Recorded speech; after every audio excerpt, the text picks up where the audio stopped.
I said I like the PA pickup, thought, what an idiot. Like, what's this guy talking about?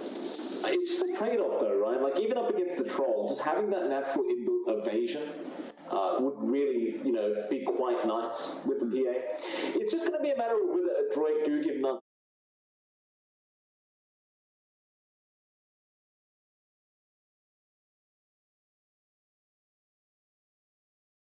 Teammates to worry about.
It's going to have a lot of regen on.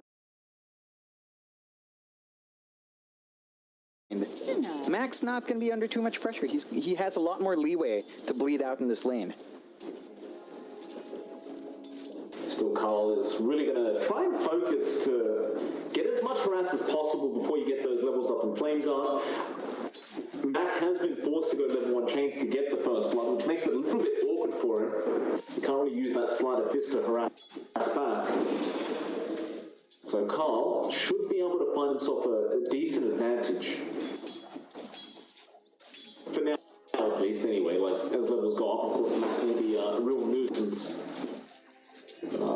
Carl, so far, great job. 6 and 3 on the leader. Can't really even get close. He's already burning through so many tangos here.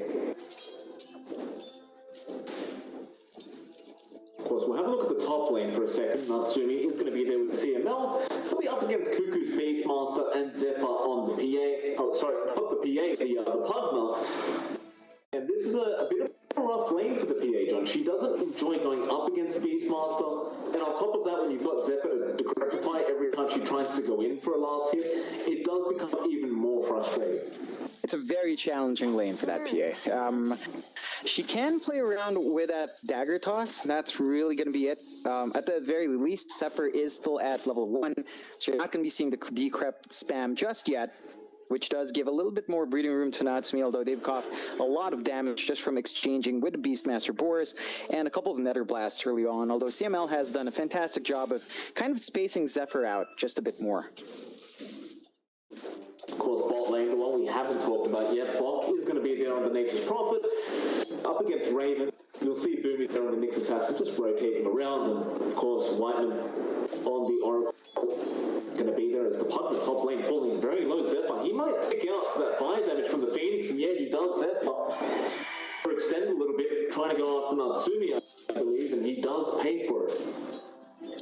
We actually see Zephyr go for the Nether Ward on his level 2 as well, so you're not seeing the decrep coming into play. I guess that's fair. CML is actually just focusing down at Pugna, not really focusing on trying to slow Cuckoo, but ensuring that Zephyr is not around to mess up the last hits of Natsumi, and that is causing issues here for Zephyr very early on.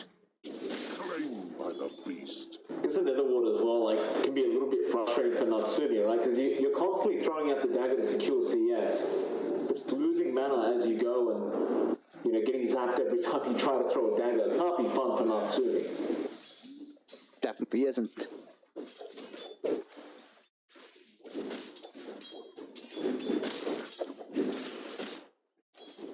Look back at that mid lane. Carl is really having a good time, John. I mean, 22 and 10.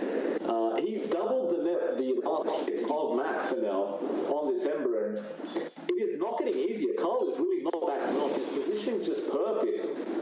Every time Mac comes in for a last hit, he gets punished. Yeah, I like seeing this coming out from Carl. Mac is struggling so much in this lane. It's surprising that Adroit is just letting this happen. They're not throwing any supports down. They're not having perhaps Bok to try to come in and isolate. Although Carl hasn't really overextended, but even with that first blood, Mac is so far behind now. It feels like probably level 1 change just doesn't feel worthwhile if it led to this bad of a bleeding start. Oh, he got very unlucky as well.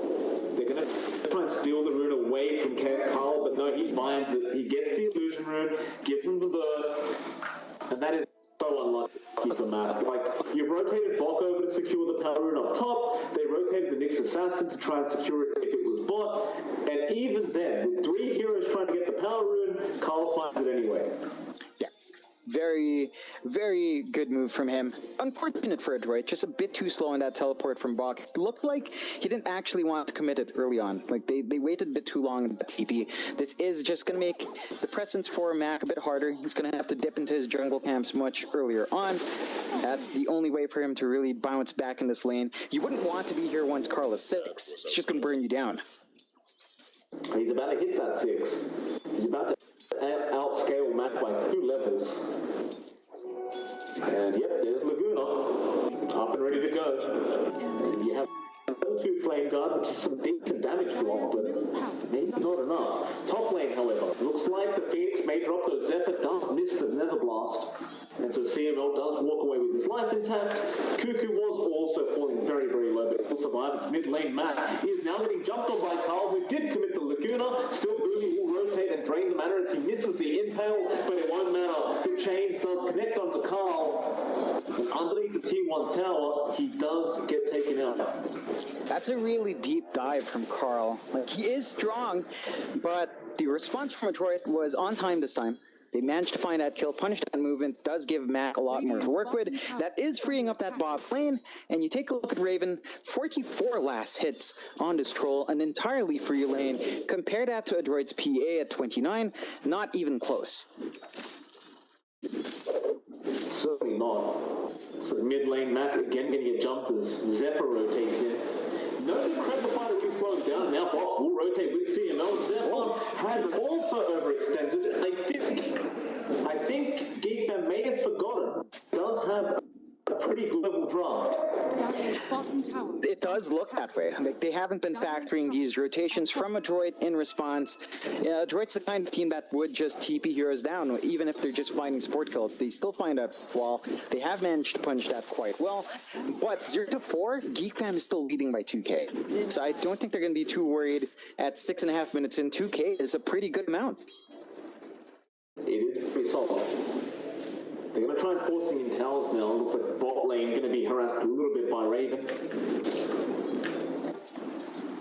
Impale out from Boomy, but it's only a level 1 Impale. It's not really going to do too much. Raven just having such a nice time on the Troll Warlord. Just not suffering whatsoever. Up top, Natsumi is just dancing around in circles right now on the PA, trying to find farm, but it's so hard up against the Beastmaster. It's just impossible, because every time you get close, the balls just hit you and they hit so hard. That roar is going to come out straight on that assassin. They want to try and get Boomy, but Spike Raptors comes in and a very nice impale, but purifying stance from Wyman, who was there on the Oracle, and now Zephyr. He does go down, but Cuckoo's going to find a secondary. He's kind of surrounded, but no Natsumi has to blink out of there. It's a 1-for-2 trade. Adroit do get punished heavily by Cuckoo. It's a really good start for Geek Fam. They're just finding all these big kills. Again, Adroit is willing to TP out. That doesn't mean the trades are always going to be favorable. They drop Bok. They're definitely not a worthwhile trip to the top lane. And that just gives Cuckoo a lot more to play with. He's pressured out a lot of heroes to the top lane. Very good use of that first Primal Roar. You see CML is hanging out here. Well, back to hanging out here. You already dragged out the Nyx up there. You dragged out the NP. This time around, Geek Fam is going to be keeping the 3 heroes up. They looked set up to try applying pressure on that tier 1. They will. Of course, mid lane Mac, he misses the chains on K. Boomy needed that chain set up to get Impale off, and perhaps they could have gone for a kill attempt, but Carl is not giving him that. Zephyr was rotating in on the partner just in case.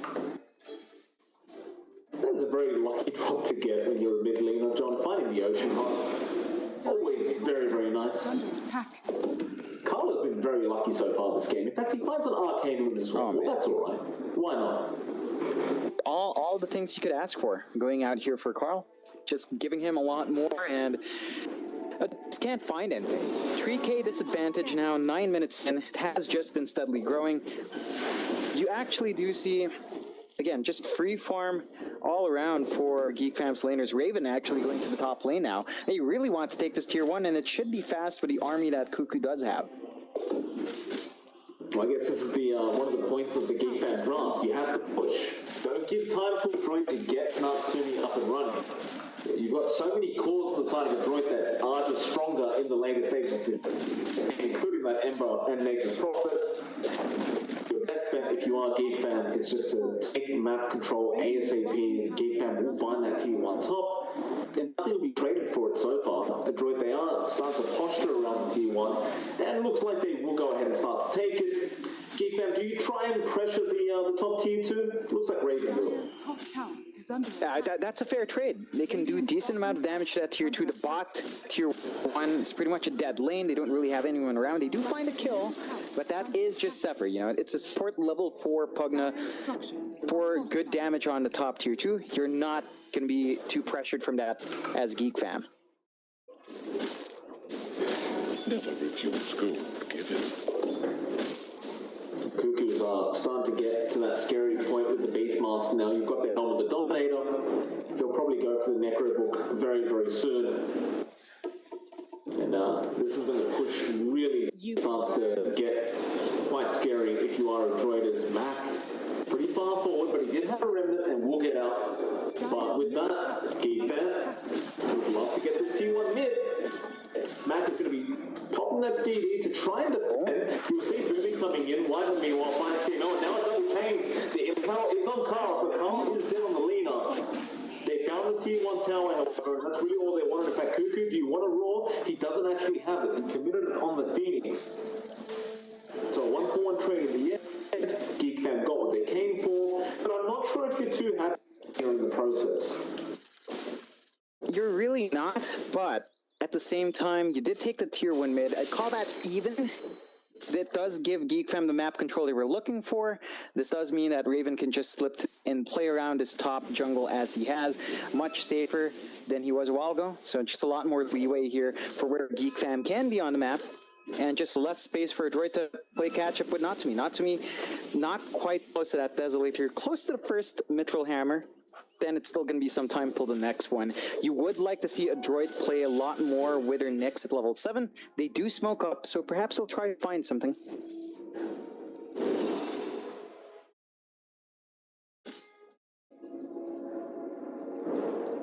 No? Zephyr jumped. Mac should be a very easy kill for the Ember Spirit, and he does get it. That'll make it a 3-8 now. 4K net worth lead still for Geek Fam. Adroit only interested in going for kills and buying space for Natsumi. Natsumi getting close to picking up that first Mithril Hammer. But on the other end of things, Raven's getting very, very close to picking up the full Diffusal. You also have the Yules up onto Carl, so he has some very, very easy LSA setup. I think if you're Geek Fan, like you definitely want to still try and be aggressive. You've got Cuckoo with the Primal Roar available. I think there's never a better time than right now, but Cuckoo may actually get jumped. Boomy is rotating on the Nyx Assassin. He does get scanned out. They could try and turn this. Sentry to be dropped. Boomy, good game sense to just remove himself from that scenario. And he will also run into Zephyr, who doesn't know if he's still around right now. They have no vision. Boomy's still waiting. He's not going for this. He knows there may be more heroes. And he was right to think that. He does hide. TPR. And that is really good game sense from Boomy, just to realize something was awry. Yeah, he doesn't manage to, he doesn't waste his life there. He does give some information to his team as well, and kind of forcing Geek Fam to waste a ward because of that. Again, they waste a little bit of time, but Geek Fam does smoke up. I don't think that was under an observer ward, so there is some leeway here for Geek Fam to try to find something. Running forward, Cuckoo, Primal Roar available. They love to get Mac. That's the one target you want right now. They get in range. They capture it. Prime Floor is out. Remnants aren't available. He can get them off fast enough, but he definitely can't. Raven. Battle Trance, he was not risking anything. And he will find another great kill on the troll. It's probably the most important target for Geek Fam right now as well, mainly because he's the one that should be buying space for Natsumi. We talked about the timing of the PA, even with that Desolator up, that's not fighting shape. You know, fighting shape is Desolator plus BKB minimum, and that's going to take a lot more farm for a hero like the PA. It's down to the Ember Spirit of Adroit to try to get that space, so finding Mac is really good punishment here from Geek Fam. Boomy, very deep. He's underneath the Sentry Ward right now. Can you initiate the Raven? Just waiting. Again, Boomy believes something's wrong. No, in fact he does. He goes back in. Matt is behind him.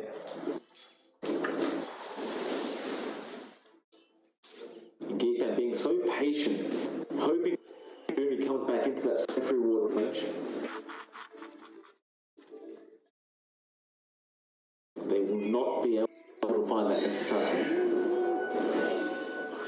I mean, he's still kind of wasting the time of Geek Fam, so that is space for Natsumi. On the bright side for Adroit, Geek Fam's not forcing out this position where they are stronger, where the BKBs aren't available on Adroit. You know, Carl hasn't quite found a kill with his Yule's just that. So this downtime is benefiting Adroit. Radiant's middle tower is under attack. Getting caught out. Mac will claim another kill on the Ember. They'll make it fun. And, not the greatest positioning there from Zephyr. I mean, you kind of just saw the Nyx assassin around the area. That should have been enough for him to stay back, but he does not. It does cost him. Yep, nice little pickoff for Adroit. That does give charges to Mac on his urn. In fact, looks like he is inching closer towards that. Spirit Vessel really key up against Geek Fam's draft. They've got that Oracle, they've got the Life Drain on Zephyr, so that upgrade is very important to try to slow down his pace. Scouts up the Roshan now. Oh, this is just perfect. They've got no Sentry Wards around. One's holding one, but he hasn't placed it yet. Now he does. They'll know Boomy saw it. He's already given as much vision as possible. Boomy is still dancing around, kind of baiting them out. He knows they know. The ball hits him now, so it's very obvious. Spy Carapace will be dead. Cuckoo cops a lot of the PA. Line to help him out, but they've lost the dominating creep. That's 200 gold to Bok. And Roshan is going to sit there at less than half HP. They're going to try again, but now there's a Sentry Ward on the other side of things, just out of range from Adroit. They won't actually find the Sentry of Geek Fam. But regardless, you forced them out. And now you're in this very awkward scenario if you are Geek Fam, where you know how low the Roshan is, but you can't really afford to risk going back in. It's a tough spot for Geek Fam. They do smoke up, so they want to make use of this time to still find something. Are they just going to walk? No, they're not going to go walk in the Rosh. They're going to try to hunt. Well, there's a Treant in the Roshan pit. Carl sees the Treant, won't attack, of course. Geek Fam going to rotate around, and they find a target. Boomy is still Vendetta. They can't find him, and everybody else has left the building. So now they must assume the Roshan's safe. They will go. This could be the plan. There are coming out. Adroit, are you aware this is happening? Apparently, maybe not. They are starting to rotate over Mac, but he needs to hurry up. In fact, he may not even go. Cuckoo is there with the primal roll with Roshan, who is coming back. Mac realizes goes to the rubber chain. But Carl does get the ace, and it's time to run out of there. And so they do successfully manage to sneak it away from the side of Adroit. Some interesting mind games from both teams to try and avoid that Roshan coming down for the other side, but Geek Fam does eventually win out. That's going to be a huge fight for Geek Fam as well. They don't quite have the burst to deal with 2 lives on Raven. He doesn't have anything like a BKB yet to give him a lot more durability in that second life, but the burst damage is still kind of lacking from it. Right? They do have the Desolator up in Natsumi, building into the BKB. So once that BKB is up, Adroit's in a much better position. This is still a wide window for Geek Fam. I would like to see them to find a successful kill. We haven't seen Natsumi punished anytime really. Hasn't died, so from that laning phase, just had a lot of leeway, just a lot of pressure, but no real deaths, and that is going to cost him. You are seeing the split effect from Bach as well. He's starting to melt towers across. Carl knew the PA was around, but the blur wasn't close enough for the blur to come off from Natsumi, so he doesn't get the Yules off. Radiant structures are Really unfortunate, as Natsumi was basically alone in his own jungle. Now they go straight mid, they have the Desolator, so it's quite fast, but instead it looks like Boomy is trying to set up a kill onto Zephyr, and the Pugna was almost there, but the Decrepify will save his life. Now the Line Train Prime will roar from Cuckoo. They come in onto Matt, LSA lands, Matt is falling low, the egg will be committed, but you've lost your Ember. Can you still fight this? The egg is also going to die in time. Boomy is trying to run out of there, but it will be to no good. As Geek find 3, and it was really all off the back of Cuckoo's Primal Roar. Yeah, that just gave them every single thing they needed. They just need to lock down Mac. That's enough for Adroit to fall apart. They were forced to kind of egg in a bit of an awkward situation. They couldn't really get the stun setups from Boomy to really give themselves some breathing space as well. And Natsumi, without a BKB, just has to back out. So a lot of things not lining up for Adroit. Geek Fam still exploiting that weakness in this draft. And Adroit has to be very careful about how they take these fights. Yeah, Mac is pretty darn strong, but he has no defensive tools to block that roar from Cuckoo. So every single time that's up, it's not a very long cooldown, all things considered. He gets a crew, but it's not worth your life like this. burns, doesn't it? Oh. And Cuckoo, great bird, or hawk I should say, just sitting on the cliff, keeping vision. Bach is, I don't know, it's nice to go for a courier here and there, but not if you're going to die as a post-3 prophet. Dire's middle tower. It's really not a worthwhile trade, and this will allow Geek Fam to take a tier 2, so just a little slip up like that will put your towers under threat. They do manage to waste a fortify, but new creep wave comes in. It's going to be straightforward push. From the start, forcing that tier 2. Like you said, straightforward. Sunray makes it a little bit difficult, but you'll be fine. Had Battle Trance anyway in mages. And yet another tier 2 tower going down. Or rather, the first one of the game going down. You know, for Adroit, like, yes, you're still waiting on the BKB from Natsumi, but this is not really panning out how they would have liked. If this keeps up, Geek Fam could potentially finish the game in the next 10 minutes. Even with that BKB on the PA, I'm not sure if that's going to be enough at this rate. There's just counterplay potential from Geek Fam. Decrep on the target PA jumps, even with that BKB, you know, as long as the target PA is jumping on, she can't attack anyway. So you still have that going out here for Geek Fam. Adroit has to finish that BKB, and I'd one more item on Knack. He is going for the Maelstrom. I think he'd want the Lincoln's up, just to block that Beastmaster's initial roar. There is a smoke out from Geek Fam. They are still trying to apply that pressure with everything they have. I thought Carl had a haste room for a second. Turns out he's just casually running at 550 movement speed with smoke, and 520 without it. In fact, no, it is 550 with Shadowblade now. Thing is with Carl, he did kind of break his own team smoke.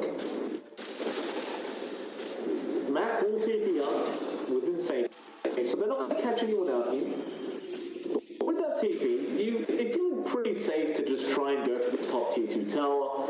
Odds are Adroit aren't going to try and defend anyway, because they're just not ready. Oh, they definitely aren't. It's down to Geek Fam to apply that pressure. They've grouped up all their heroes, and Adroit does have ways of maybe fighting this. They've got the egg back up. It's a level 1 egg. At 23 minutes in, it's not going to be lasting too long, so you have to be careful about where to commit it. And Geek Fam, with the Aegis still up, are just, well, gone, but they still are quite strong to just take this to free. Yeah, they've got an Aegis. Oh, in fact, never mind. Sorry, it did go, but they are very strong. That was available, Raven. He doesn't want to deal with it. He's fine. That'll be enough. Maybe with a BKB, he's feeling a little bit more confident. Perhaps if they could find a pick-off first, that would be the he says no. Oh, Bach. Radiant's middle tower is under attack. Yeah, see, What's he doing? what was he doing, John? I didn't quite spot it out. I think he went for a warding run. That's the only reasonable thing I can see. Maybe farming? He did force out the bot lane, which was great. Like, you forced Carl back. I guess sometimes you just have to tank the death to split push. But it needs a support doing that, not a position for nature's profit. No. They do need a space, though, so I value in Bach kind of getting that done. Natsumi does manage to finish farm in the BKB.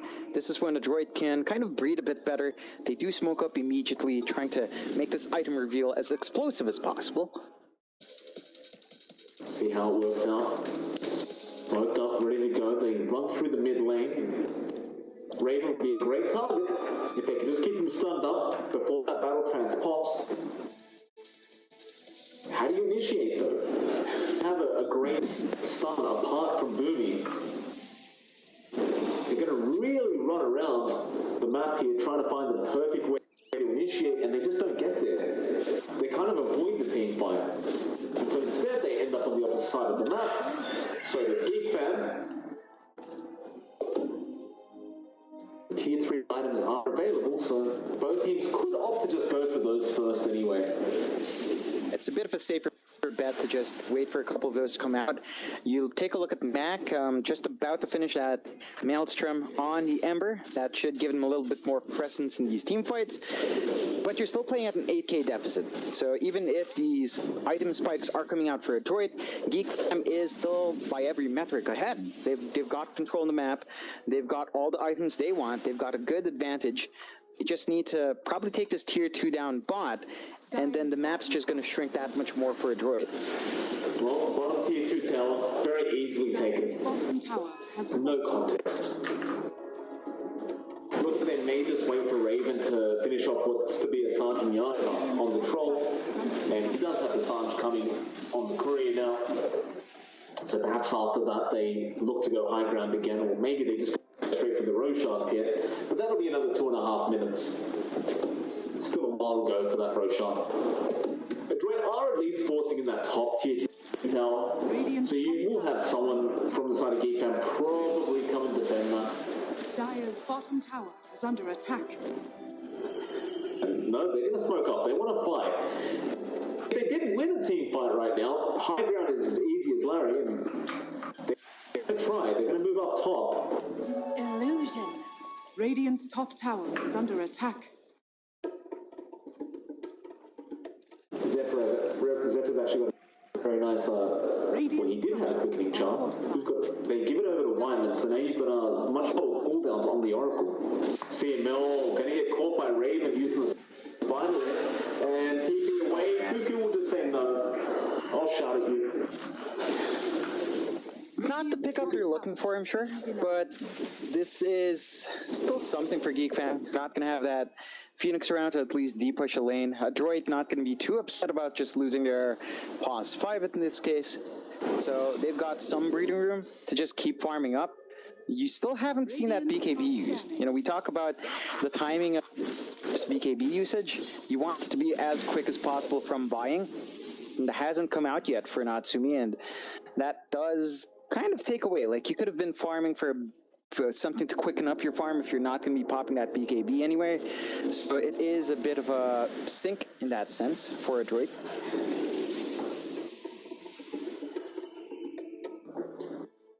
Geek Fan taking it slow. AK network league just biding their time. Raven may actually wait for a further item. MKB coming out, and once he's got that, there's no way for the Blur Evasion to really do anything. Meanwhile, Natsumi will be trying to go after a Sergeant Yasha. Interesting choice.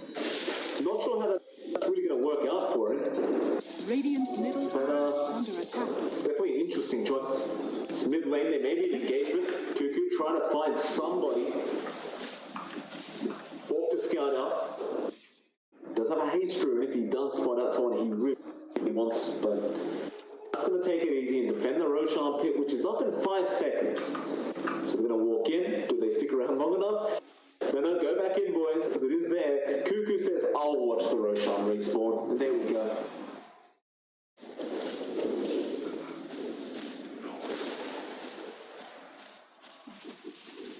know that What do you SNY think about build up. Sorry. Yeah, that's what I was going to ask you about. What do you think about the SN1? I think it's okay. Yeah, I think the value in disassembling to a halberd and a mat style down the line. Look at that roach melt. My God. It's gone. Just like that. What was that? I believe that's Aegis and Cheese. Should be. That was like 10 seconds of attacking. Just like in a snap. Adroit can't even do anything. So, a lot to play around with, and that's a lot more for Adroit to worry about. We still haven't seen him maximize this PA with a BKB, and at this rate, I don't think they're going to find that opportunity. Geek Fam has just managed to dance around them on the map. They haven't been able to really scout out too well with Boomy. He's saving up for his Ags on the Nyx. That should give them a lot of utility in the high ground defense, but it's not a very fast progress for a support Nyx. Yeah, is he gonna have time? I mean, that's the real question here. Like, he still needs about 2.5k gold, and that's assuming he doesn't save buyback. Zephyr gonna get caught out by Boomy, but you don't have to kill off the control. Maybe you do. Matt, he comes in. Zephyr will use the Bunny Greaves. He gets away. That's a pos 4, pos 5, pos 4. Pugna with just guard and Greaves that you can't clean up. That's not against as well. Like, it's not news, that's for sure. I mean, yeah, like he can regen up, but that's still not great news. You know, that this means the high ground push should be fairly easy for defense if you play their cards right. Well, nice Sun Ray, but it doesn't really get on Raven long enough. Soul Crest, who's coming from Cuckoo, speeding up Raven's attack even more. And I think this is one of the forgotten items that's really going to be quite potent in this current patch, that Soul Crest. Cuckoo already knows that, does buy it outright. Carl will be forced to TP down bot because we did have a push coming in from the Nature's Prophet, so Adroit, they do at least split push a little bit and force them back. And it's just a game of buying time for Adroit. That's all they need more time. But maybe they won't have it. Boom, he does get spotted right now. Sprout's gonna block the way for the Troll Warlord. Geek Fam will not be able to find that pick often. Drawing forward, start pushing down bot again. Raven's almost got the 14 KB up, right? I think you just wait for it. There it is. Pretty much. It's there. It's just going to be flying out. And at that point, the Troll really has nothing to be worried about. Right? Like, he can go in, he can man that PA as needed, has a BKB. If the PA does pop her BKB, you've got 4, so you can actually expend it on the PA instead. A lot of tools still on Geek Fam's side. They're just biding their time. Adroit is always going to be 9k behind. They just don't have the space on the map to close that gap. You do see Bok every now and again trying to make something happen. TPing out, shoving out the lane, coming back in for the defense. Does have the Heaven's Halberd, so that could cause issues for Geek Fam if they're careful. Yeah, especially once he's at the point where he can actually get a side to buy stuff, that's when things get very, very scary for Geek Fam, but it's such an expensive item, it's going to be a very, very long time. But he can keep doing this, he can keep pushing it up top, making Geek Fam rotate one bot. Carl will always essentially have to be here for another 40 seconds until his TP is available again. Adroit, they do have those outscaling heroes on their draft. Like, they can definitely scale way better in the late game. And that late game is borderline here now, but maybe just another 10 minutes for them to get as much gold as they need up. And they can actually push this back quite nicely. Yeah, I'm surprised with the caution that Geek Fam's showing. Like, so much respect for Adroit's power, but they've had this lead for a very long time, and they just feel like it's not enough. Even though, again, they've had ways to deal with the PA, they've had ways to deal with the M. They're just not comfy with going and actually playing all in, and they might force a fight right when the Aegis expires, which is never good. Raven, burning. Soul Crest, put on him again. He does get impaled up by Boomy. Raven, Spike Carapace, not going to affect him, or maybe it does. They will get Boomy. That's nice.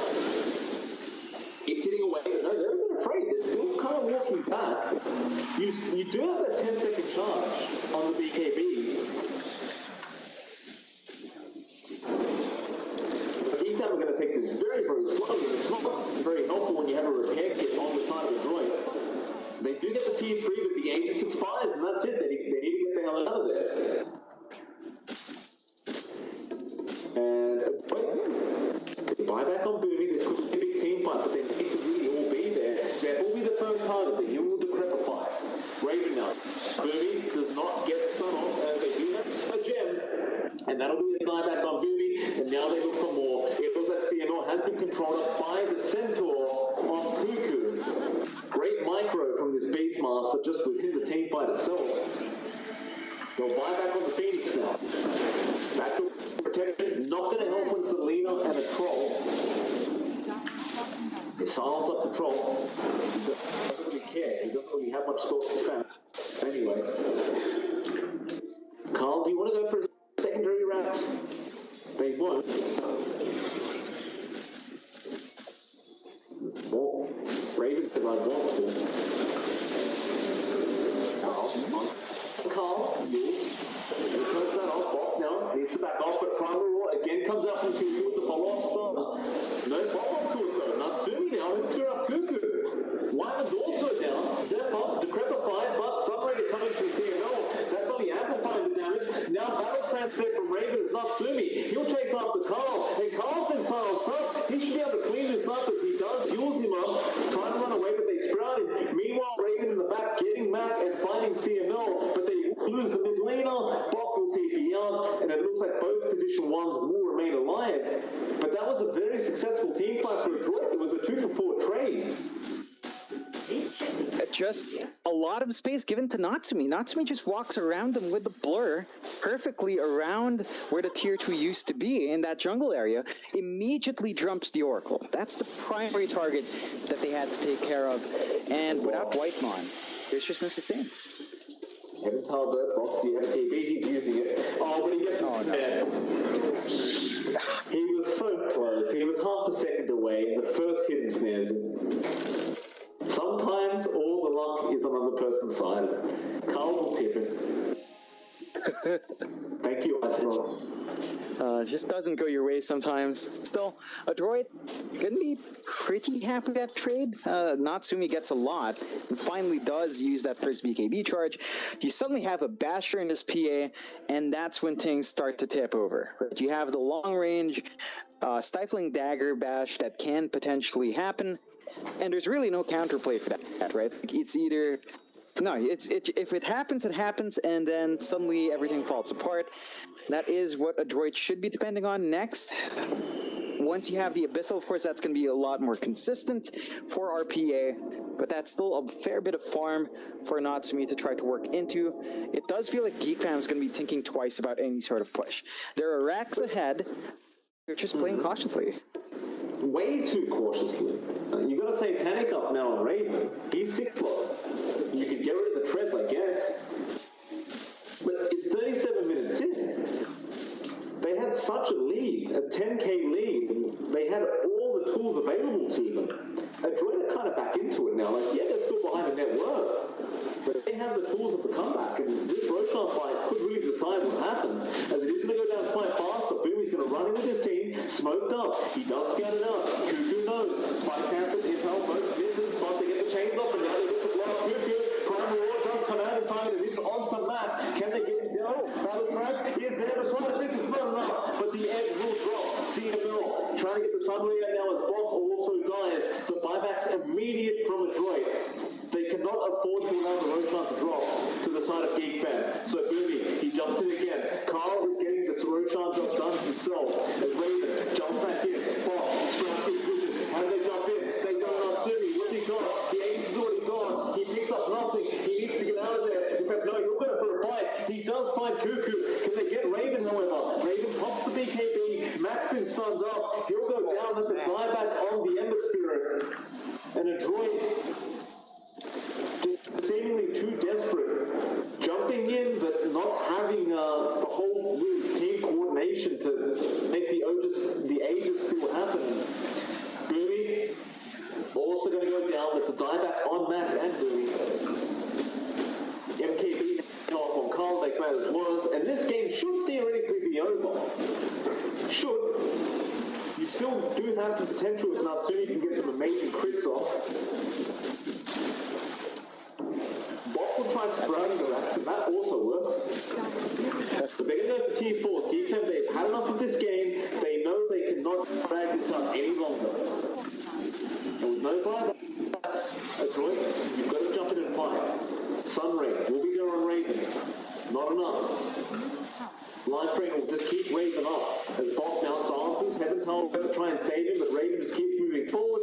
Bok is running towards the fountain. Now Meanwhile jumps in, but Primal Roy is there, and wow, Raven hits hard. He hits really, really hard right now, as they don't see it. No. Geek fans do pull off the game 1 victory. Yeah, it took them a while. They did have a solid lead for a very long time. It looked like they were giving Adroit a little space back, but they do manage to clean up at the 40-minute mark quite decisively, although very patiently as well. A lot of respect towards Adroit's potential there, and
Radiant team ban.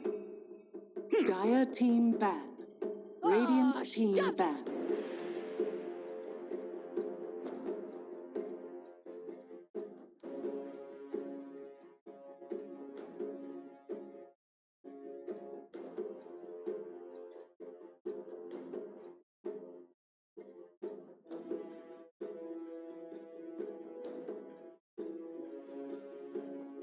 Ten seconds remaining. 5 seconds remaining. Dire team pick. Radiant team pick. Earth Shaker. 80, we should go for a Magnus, but with Adroit first picking that Shaker, that's more than likely going to be the Boomy Hero, which is something he's comfy with as well. So this is actually a good pickup. I think this is something they're very comfy with. Geek Fam, very confidently though, goes straight to the Coddle Ember. So we know how devastating that combination is. Even if the Keeper of the Light has been nerfed a bit, it still gives you pretty decent laning presence. The Will-O-Wisp is still always going to be strong, and the Ember Spirit, of course, is just a massive nuisance, no matter what side you're on. The Coddle Ember is disgusting. Chakra magic after Sleight of Fist resets Sleight of Fist. Like, it's double Sleight of Fist over and over again. I love the start though. I agree with you. Adroit, they give Boomy something that I'd say can be much more influential in this game. Because Earthshake is one of those heroes where it's not like a Nyx Assassin where once you pass the mid-game mark, he kind of drops off in damage. He can't really change a team fight unless you land a huge impale, but that's a lot easier said than done. With an Earthshaker, however, you get a blink up, Echo Slams, always good. It never gets bad. Fish is always For good. sure. It really is, and we have seen Boomy play this a lot. It's something he excels at. He does love these playmaking heroes that are a bit flashier. Nyx is just not that flashy. His best heroes have been Shaker, Magnus, which, again, is kind of ignored. Adroit do pick up the Silencer. So they have this way of keeping that Ember down, right? So the Global Silence is in play. And kind of build up with your Earthshaker. Like, there is a lot of potential there. If they run an aggressive tri-lane, you start racking in the end. So there's a potential there. It just has a few weaknesses. That Silencer's presence can be middling at best, and that is certainly something Geek Fam can look to exploit. Like, if they don't get that good start with the Silencer, they don't find those early kills, soaks a lot of EXP to reach that level 6. Right, like you've got an Ember. Like, Ember loves these kind of squishy supports to pick on.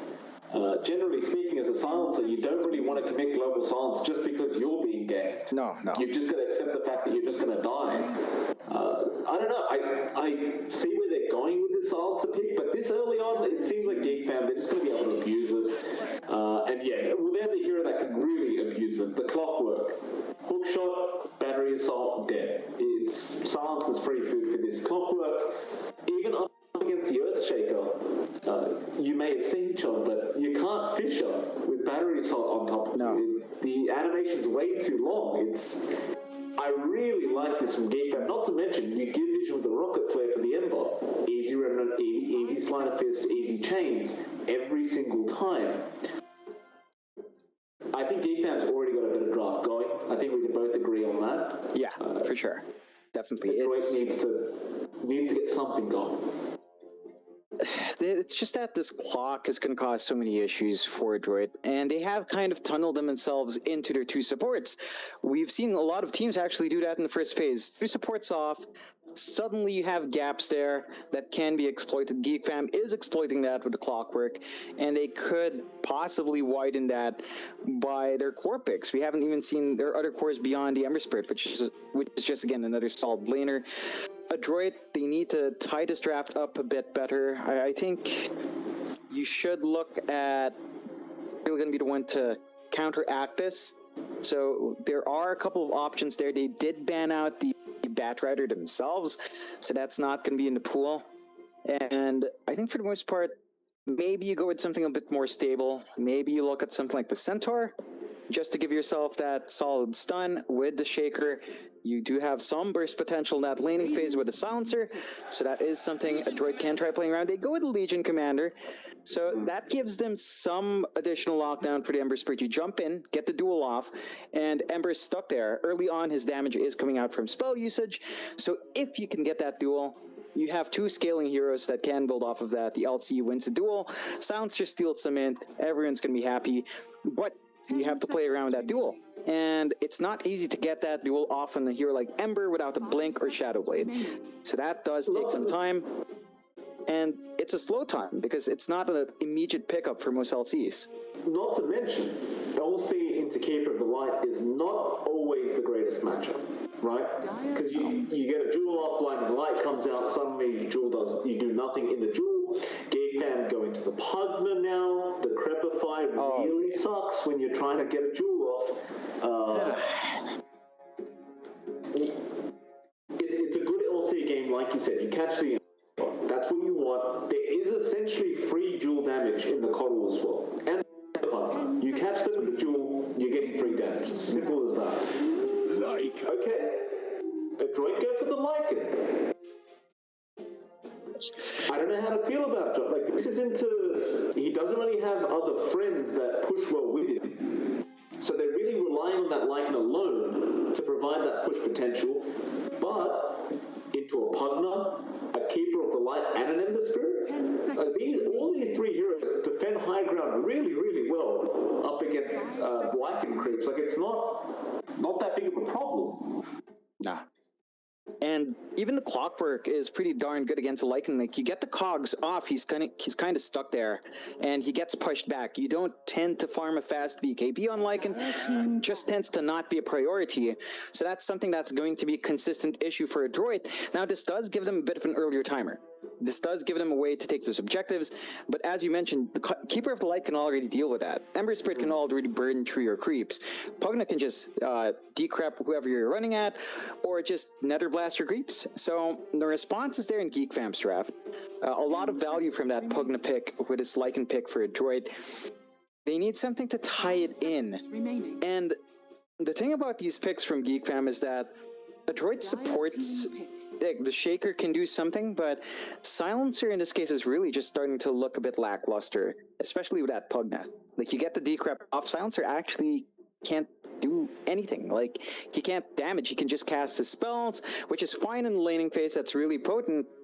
As you go past that point, you just lack a lot. Like, you're taking away the threat potential from the right clicks that Silencer has from stealing his int as well, so... 5 seconds. Adroit has to pull something out here for the last pick. The Storm Spirit was banned out by Geek Fam. I like that. It's certainly something their supports don't deal with well, although you do have the Pugna to kind of burn through his mana just a bit. But the Keeper of the Light and Clockwork don't have the best stuns to keep that hero in place, so it's a smart ban out for Geek. But I'm not sure what the Adroit can pick to fill in that gap. They go with the Queen of Pain. Still goes in and out. It's into a Pugna. See, that's terrifying as well. Like, her mana, her spells cost huge mana, especially her ult. They do. And if there's a Nether Ward around, we've seen Queen of Pains kill themselves to that Nether Ward. It is nice into the Ember though, right? Like, in terms of laning phase, when you're up against the Ember, Shadow Strike is so infuriating for the Ember Spirit. Sure, you've got Flame Guard, but still, that slow is ridiculous. And I think that's the idea here for Adroit. They're just going to be able to really shut down Carl's Ember, assuming Carl does go mid, which I believe he will be mid on the Ember. Geek Fam, they do still have one pick to try and counter this Queen of Pain, and like you already mentioned, the Pugna Nether Ward is going to be really, really dangerous for this squad. Choose your hero. And now we have an Underlord. Even better D-push, great against the Lycan, destroys him in lane, sort of destroys.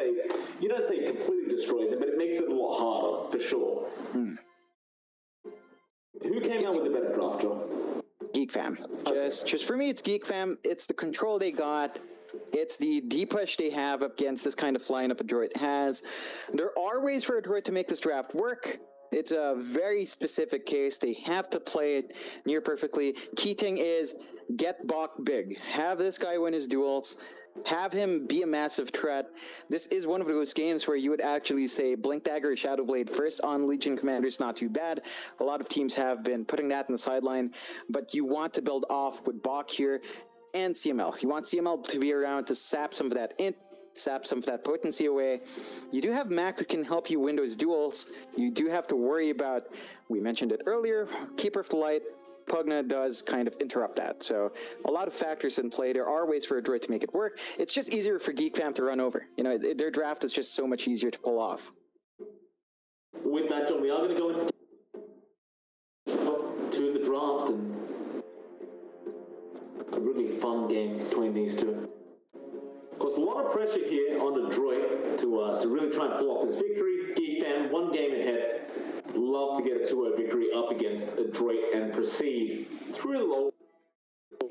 Winner of this is going to be up against Boom Esports. So no matter who wins this, it is going to be a pretty hard matchup waiting for them across the net. But we don't think about that for now, right? You've just got to get through this series first, because the loser does get knocked out completely. It's a situation for Adroit where they are up against the wall, one game behind. They need to win game number 2. And Geek Fam, well, they have a lot more leeway now, but you'd still want to just close it out. And again, their draft is just looking really solid. Something we didn't point out, they're actually going with Carl mid on the Pugna to counteract that Quap matchup.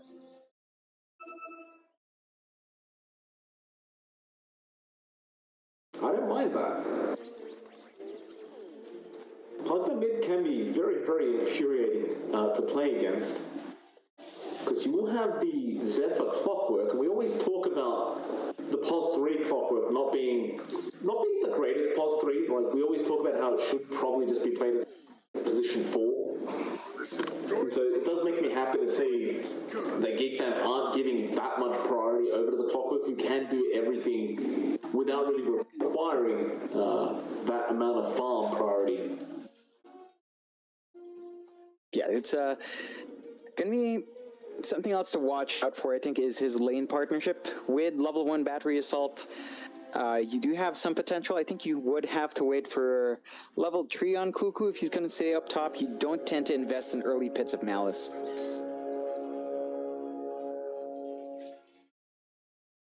Battle be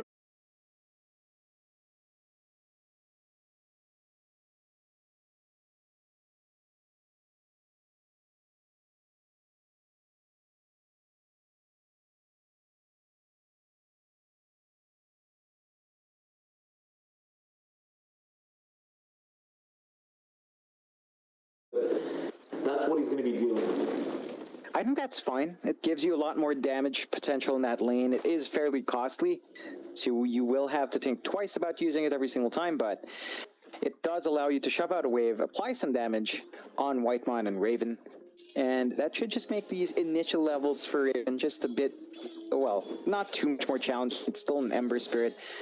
Be able to hold its own by the time you hit level 2 even, in this case.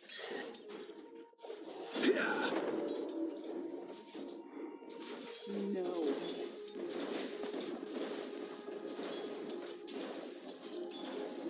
Of course, mid lane, you do see Mac up against Carl once again. Mac finding himself with a nice little advantage earlier. Carl should be able to catch up a little bit with these creeps underneath his tower. He actually did end up going for the level 1 Nether Ward as well, so just really wanting to make it a little bit more challenging for the Mac Queen of Pain, but we are going to have a very early rotation here from Boomy. Carl is about half HP right now. Does drop the Nether Ward, but that's definitely not going to save his life if they do make the jump. Mac may just ask to wait for level 3, though no. The Fisher doesn't connect, and Boomy doesn't get the block off. Carl is sticking around, though. Carl, you need to get out of there. We'll just wait out the Fisher. Boomy does give him quite a bit of harass. Carl, at least he does have 2 tangos remaining, so it should be okay. Yeah, just a bit of time wasted for Boomy. You would have loved to see that kill. You did invest in early Boots of Travel, Boots of Speed on that Shaker just to get these rotations out, so just missing out on that will hurt you a bit. This is something that Boomy always kind of does, though. Just early rotations to try to build up for himself on a very active POS 4.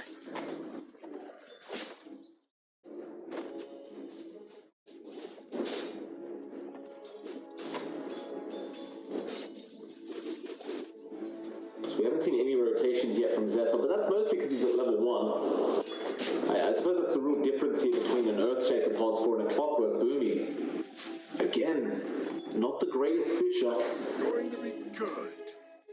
Carl, although it is still making him lose quite a bit of CS here to Matt, the fact that he isn't dying is pretty big. Like, as a pugner, you don't really care too much about gold, more so than you do XP, because pugner's really effective without the gold anyway. Like, he just needs levels. For sure. It's like, he's still finding what he wants, even if he's not finding those last hits. Should be able to apply some pressure on that tier 1 soon. Does have a level advantage over Mac, even if it's just a bit, so he's got himself pretty nicely set up, and Mac actually just drops very low from exchanging here. Fine. Carl, he wants this. We saw this last game. He did die doing this. Nether Blast gonna miss, and yeah, he's dead. Screen comes in though, no. Nice D aggro on the T1. He gets the kill! Oh, Carl. Oh, that was really nice by Carl. Like, I thought we were gonna have a repeat of game 1 where he died as the Leonard leads the mid T1 tower. But the D aggro was real quick as the creep wave was running in. And the one to misplay it is apparently Mac on the Queen of Pain.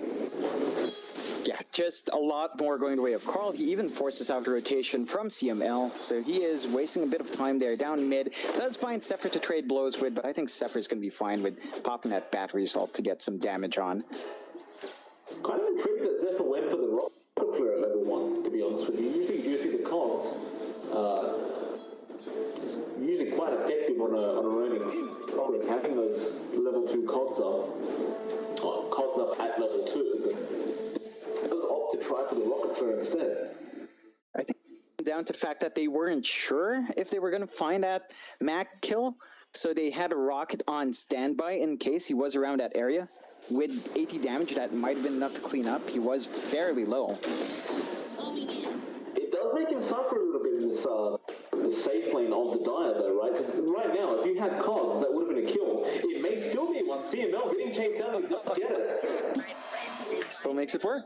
Even with trying to just force Natsumi not to get last hits, like that cogs pushback when he does go in for a CS is also very, very nice to have, but apparently Zephyr doesn't need it. Yeah, he's just making it work as is. I think that's perfectly fine. He will have it by the time he hits level 4 for sure, and he's just about halfway, so the EXP progression for our clock is definitely up there. You compare that to Boomy's progression, he's at level 2 as well, but much further behind from that level 3 turning point. It's not good progression. He has been investing a lot of time down mid to no real success, and this is going to be a constant issue for Adroit. They're not finding the XP they need on Boomy's playmaking hero. They're not really winning out on pretty much most of their lanes. The only one that's going fine is that top lane, but Cuckoo with his Firestorm should be able to just maintain some farm parity there. 3 hero rotation on the one.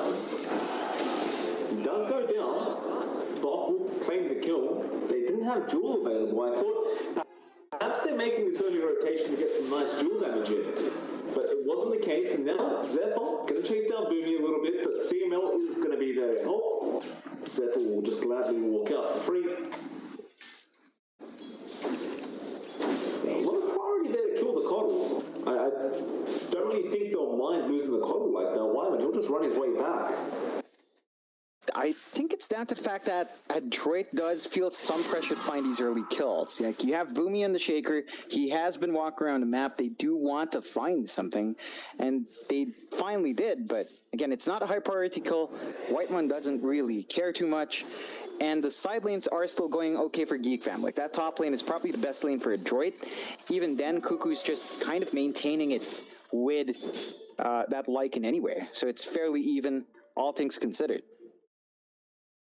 Well, we do have a disconnect from Whiteman. He'll be back pretty soon, I'm sure. Apart from that, all props to the Ember. Raven having a great old time. 42 last hits, 13 denies. Closely followed by the Queen of Pain, Mac at 34 and 6. And of course, you do have Carl there on the Pugner at 33 and 7. The one outlier right now is Natsumi, who's really fallen behind the Ember. 32 and 7 on the Lycan. And of course, it's going to be due to the fact that he is up up against an Underlord and Cuckoo with a trophy aura is just, I mean, it's just such an obnoxious ability to have. It's so impossible to last hit up against an Underlord with that aura up.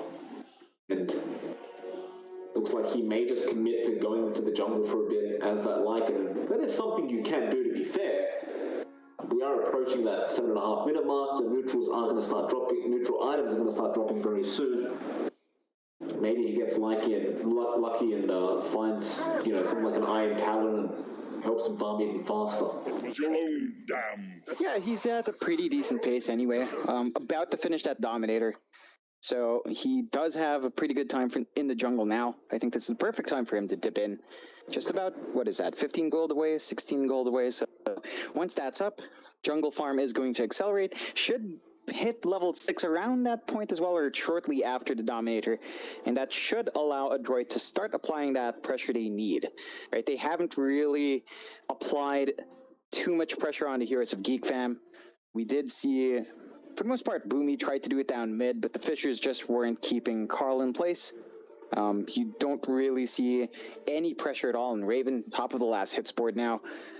There's really just not much you can expect from Bok to get done there. And overall, just a pretty smooth start for Geek Fam. It's not an overwhelming win in the laning phase for them.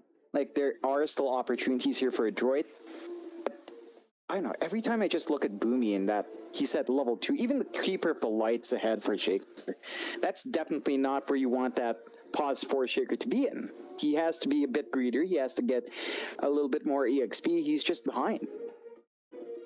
It is problematic, especially considering with this draft that Adroit has, they have to finish the game a lot quicker than Geek Fam do.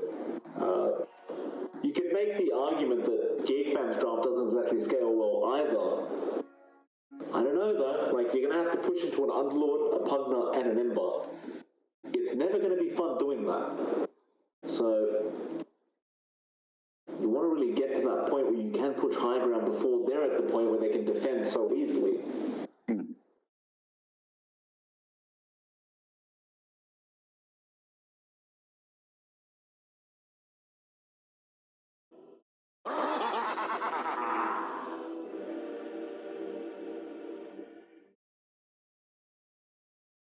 Still waiting on Whiteman to reconnect on the Keeper of the Light.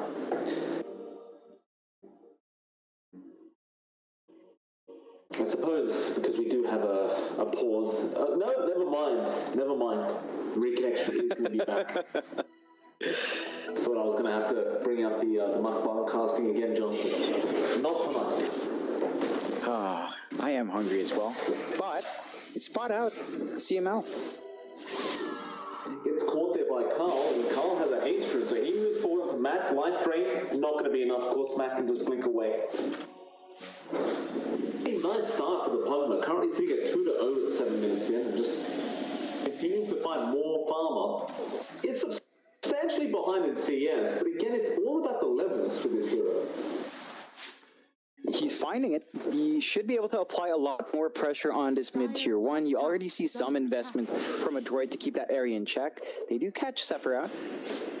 He hasn't got cogs, this is a problem. So, block is definitely not suited, though his wolf expires. That's unfortunate. And they actually don't chase him down. No punishment coming out. They just can't. Raven was jeweled up. They do bring Matt in and get the Sonic Wave to really finish him off. Bo3 was the one to claim that kill on the Earthshaker. Now Whiteman also goes down on the Keeper of the Light. Bok will be the one to get that one. A nice rotation from Matt. If he hadn't been there, that definitely would not have landed him a kill. They really needed those early kills. They just gave way too much space towards Raven. They didn't manage to get a dual win onto Bok, so that's a bit of a shame, but you're not going to be too upset. You still found 2 targets that were having a free time. That does kind of just take back a little bit from Geek Fam's nice start. At least get some more EXP onto Bo3, inching towards that level 4, is saving up for the Blink Dagger, and he is getting priority for the Tome. So he should be able to do a lot more as we approach that 10-minute mark. I think the Blink is going to be a bit slow for a pause for Shaker, though.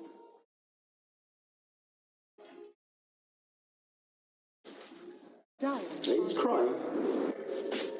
We actually blink out to the top lane because Cuckoo has been forcing this lane in, and he did find that tier 1 top tower. It's always a threat of an Underlord, isn't it? Like, you've always got to be careful about what Cuckoo's up to. With that bonus damage he gets from a trophy aura as well, he does push pretty quick. So if you don't respond to the Underlord, he will just continue to take down towers and farm up these creep waves freely. He's not been contested, pretty much. So when you leave him alone like that, he will just melt right through. He has been farming up quite nicely, although it's not too amazing, but it's an Underlord. You can't really ask for much more. In fact, he is pressuring Boomy out. So they at least have the Shaker up there, but you expect Adroit to actually be the one doing this, right? They have a level 7 Lycan, they have the Dominator up. You want them to start taking the objectives. They haven't quite found themselves ready to commit that hard yet. Well, I think you're at least going to have to find one pickup before you can.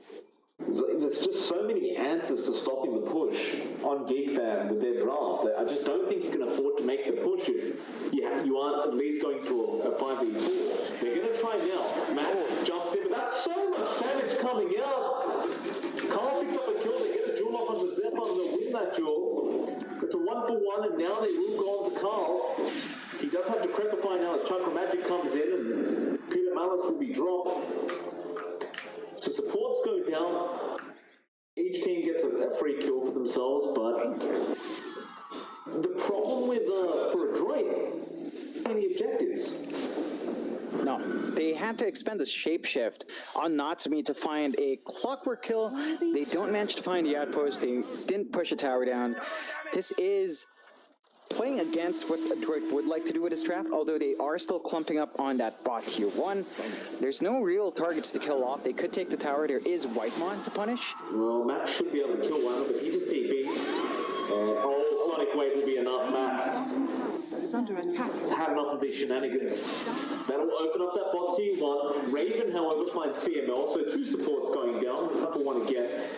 You don't really want to take a bot tier 1 for a mid tier 1. It's not a great trade for Adroit.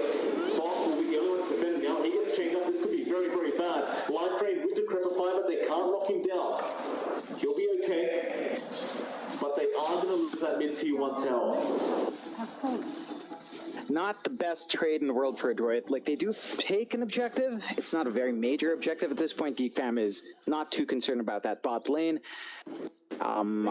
Giving away your tier 1 down mid, of course, is much bigger. Geek Fam, they already had the tier 1 up top. This is going to open the far reaches of that top jungle, which means that you're going to be limited in the areas where Natsumi can farm. He is starting to farm in the opposing jungle, so that's really the only thing you can hope for. Boomy is caught out. And gone. Yeah. And that's the strength of the Geek Fan draft, though. They find you with the rocket flare, and they just kill you. Zephyr didn't even hookshot for that. Yeah, just walked up, found it, and took him away. You do have pretty good farm all of a sudden on Boomy, though. 1.5k in the bank.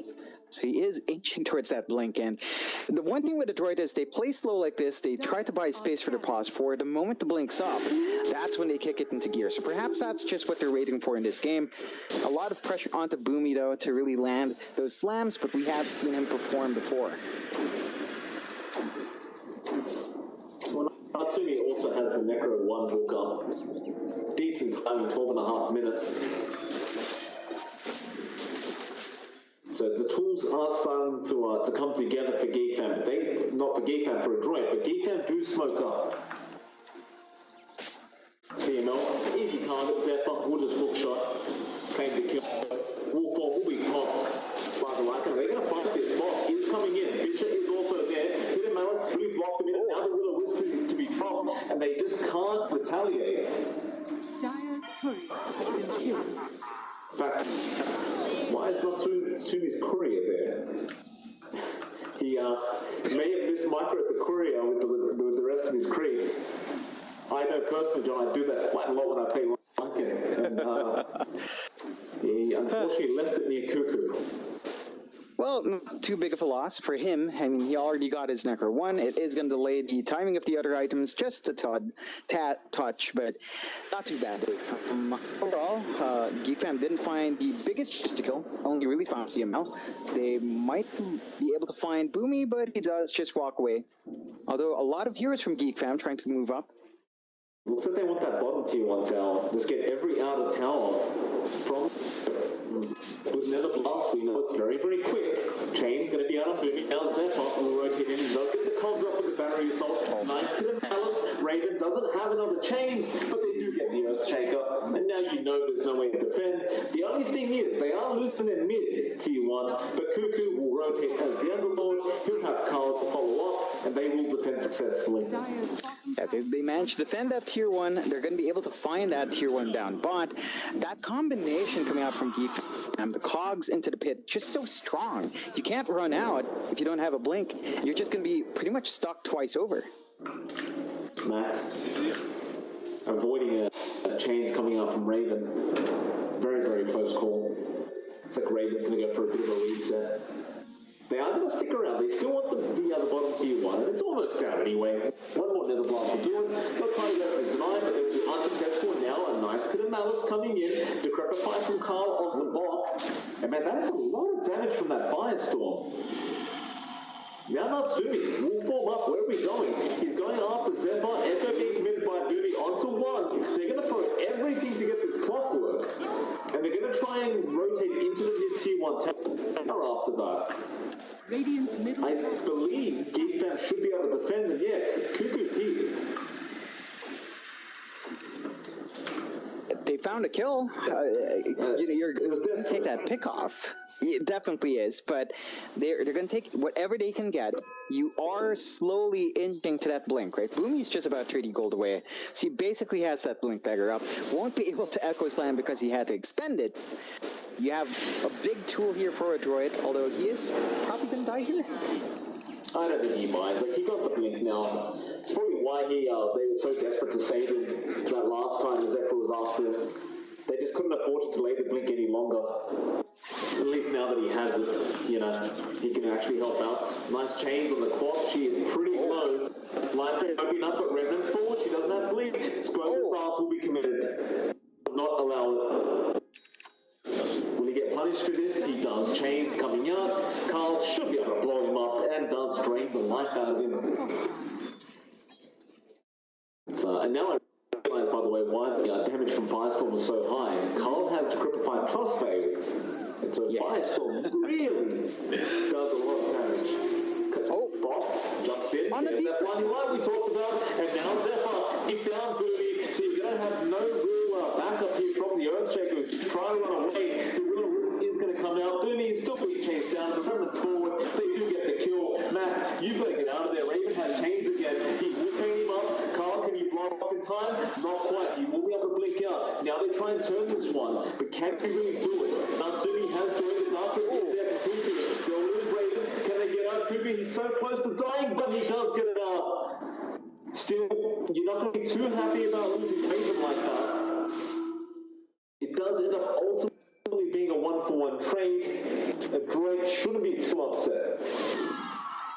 Yeah, they still found a couple of nice kills. They didn't manage to get the duel win. I want to point out something. Carl decrept right as the LC started duel. That was just really quick of a tap from him, knowing that he was going to get jumped. And they aren't finding any real wins on the LC. They only have one win so far at 17 minutes in. Not the best start. So they're mitigating that from Geek Fam. You would have to be a bit more careful with Raven. He is going for a Desolator build, actually, so just full right-click build from our Ember.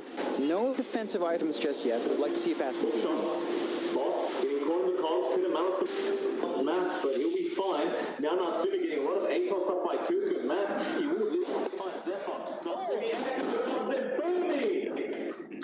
He connects on two. It's a lot of damage. And that's what we were waiting for from Adroit. And they will go after T1 now. Peter Malice, Carl, that is not safe. Global Silence comes out. Boomy right in front. Gets a triple kill on the Earthshaker. Still got up the Zephyr. He does get the Fisher, but it's on the wrong side. Still Matt moving forward. He wants Cuckoo. He does get the unboard, and this should be a full team wipe. Boomie is moving around. They'll give Mac a double and a full team wipe for Adroit. Off the back of the Echo Slam coming out from this Earthshaker. Oh, that investment into Boomie cost them a lot early on. They were bleeding some space. Get back out. This is what we see from Adroit every single time they go for this kind of draft, a much greedier sort of draft with Boomie. They just wait out that period, try to ride through that wave, and then suddenly you have this huge playmaking support that gets things done for you. So Geek fam, they've got to be a lot more careful. They've got to respect the potential Adroit has now. And Adroit, off the back of that, 6K lead and a Roshan. Geek fam, they smoked up. They're going to move in. They're still going for the team fight. They know Shapeshift isn't available as well as Global Silence, but they're not able to find anybody. And I do agree with your sentiment, John. Like, if Boomie is not, if you don't know where the man is and what he's doing, you can't fight. It's just way too dangerous. We saw Zephyr, he's constantly trying to keep eyes out onto Boomie, but when Zephyr dies like that, the fight should just be over for Geek fam, it seems. Yeah, they rely a lot on the disruptiveness of this clock to find anything. They get scanned out and trying to get that rotation off as well, so Geek fam not going to be able to punish. I love seeing this coming out from Boomie, though. Look at that shaker just building into the BKB immediately. Just, he's basically not a support. He's just a core. It's like a 4-core lineup for Adroit. We can't afford to be stopped by the clock, and you know, suddenly Adroit has an 8K net worth lead. That was fast.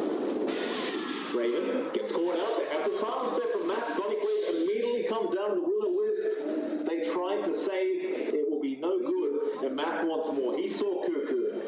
He wants this Underlord. Dark Rift immediately. Ends up losing his life. Looks like Bot committed duel. Does get the victory. They lost CNL, but love the duel victory over the silencer anyway. Carl gonna TP out in front of them, but Cuckoo again is the target they really want as a nice hoof stomp comes out from Natsumi's dominated creep, and it looks like Cuckoo will eventually melt. And now Adroit, they are looking significantly scarier. Yeah, they keep finding the favorable trades. They manage to melt through these towers after each trade. We do have the fortify up for Geek fam, so that will slow down and push, but that's not really going to stop a Lycan. They're going to be able to find this tier 2, and the map is slowly but surely shrinking now for Geek fam after... Well, they weren't really in a huge net worth lead for a while. It did feel like they had that early momentum. They have kind of bled that out. It's their turn to really start to build back up. You take a look at Raven. He's trying to go for the full right-click build on that Ember. I believe he has his Desolator, which should be coming out on at some point from his courier. Or no, he's actually just skipping that Desolator, going straight for Battle Fury first. I'm surprised his farm is so low. He was doing so well before, and now he's just so far behind. Speaking of, I wonder if they'll find Bok in the tree line right now, just kind of standing there chilling out. They won't. Bok will be fine.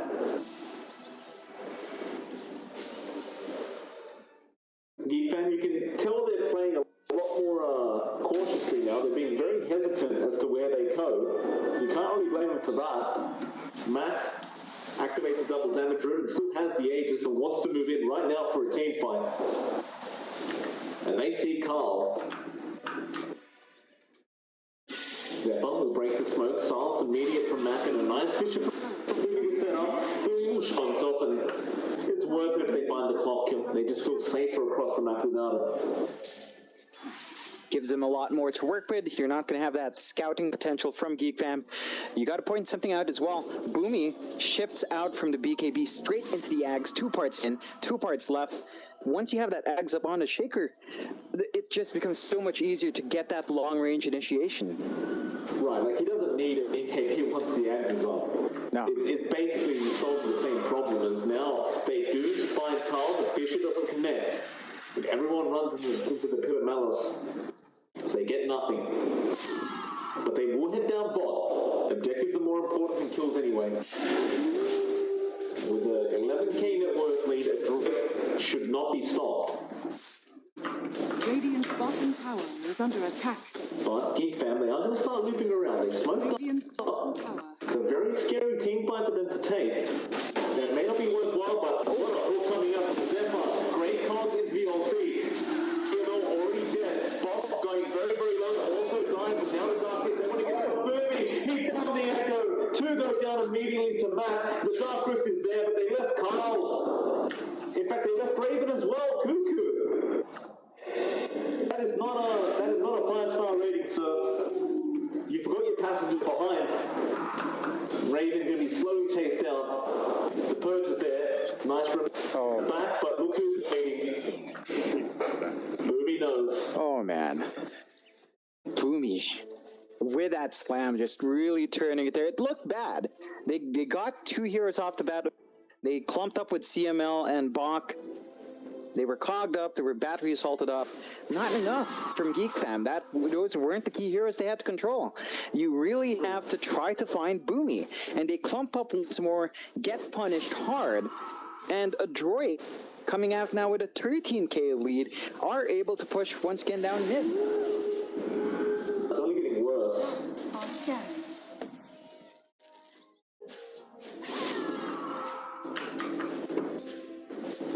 They're just seemingly running out of options, Geek Fam. Like, they still have great high ground defense, but not if Boomy keeps doing what he's doing. They're going to catch out Matt. Bit of malice, won't lock him in now with the BKB bot. He'll move forward. He does have a duel available, but doesn't quite find anybody to get it off on. And it seems as though they just want to take a team fight while Echo is not available. But they don't get anything out of it. Yeah, they're just not finding the right targets. Zephyr is kind of forced to be in the spot all by himself. I think one big part that's playing into this with Geek Fam speed is that with Raven's build, they just have nothing to do right now. They do not have the damage on Raven. They need to wait for him to finish that Battle Fury. Even then, probably not going to be enough. The damage output from that Battle Fury isn't going to shoot him up as much as a Maelstrom would with really good procs. So whether or not that fixes the issues remains to be seen. Natsumi. Yeah, fantastic target for them to find. Wolf form will be popped around. Carl is baiting right now. Natsumi pops his BKB. Carl gonna be attacked. Where is the... What? They left. They dark ripped. And Carl just says hard behind. So they baited. And then they just left. They're just like, yeah, Carl, go. Trust me, we're gonna back you up. Meanwhile, Cuckoo's just heating up the car, getting ready, just warming up the engine. Oh god, that's just gonna get Adroit to take this tier 2 at last. All outer towers gone for Geek Fam. Options are getting severely limited. Why did they leave him? Why? It's just a bit of a prank. It's just a prank, bro. It's just a prank. Oh. Gracious me. Oh, Cuckoo getting get caught by the jewel. This is not good news. Cool shot, Zephyr. Very nice one. Locks two in the cons, but where's Boomy? He's right below them waiting. Fisher will not be there in time. They lose Cuckoo anyway. you don't get the dual win, so that's a positive for Geek Fam. They lost Cuckoo, but no dual win going the way of Adroit, so Bach isn't as fully damaging. I don't think it matters too much at this point. Look at that. Boomy has his Ags up, so yeah, here we go. Should be much easier for him. Echo's available as well. See who has buybacks. Only the Puzzler and Coddle have buybacks on Geek Fam, so it's going to be disastrous if Adroit win this. But Mac falls too low, pops his BKB, and doesn't want to be involved any longer. He leaves.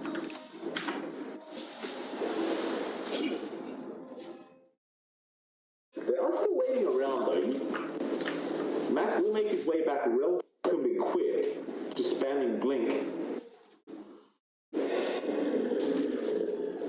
Adroit, they kind of drew out a line saying, well, let's go again, but Geek Fam are the ones to smoke Raven. I don't know about this Raven, he will run it away. Does get silenced immediately by CML.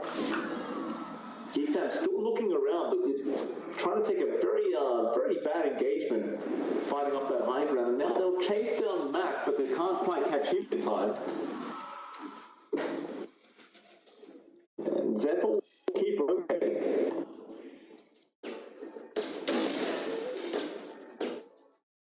Meanwhile, the Adroit showed themselves a mid. And TPs. Block. Fisher doesn't connect on Carl, so they won't get the dual block. Still Boomie moving forward with no fear in the world. Chad Totem, he is jumping to 4 heroes for Cuckoo. He's going again. He does not want to be involved in this. Guys around. They waste some time from Adroit. So this is some fascinating use of Dark Rift, just constantly baiting the enemy team in. That is going to give Adroit Roshan, though. Like, you're not going to get there in time. This Roche is going to go the way of Adroit. Second Roche of the game, Aegis and Cheese going their way. So you've got a lot to deal with now for Geek Fam in the next defense. They spotted out the flare. No one really around to stop it. Oh, goodness me.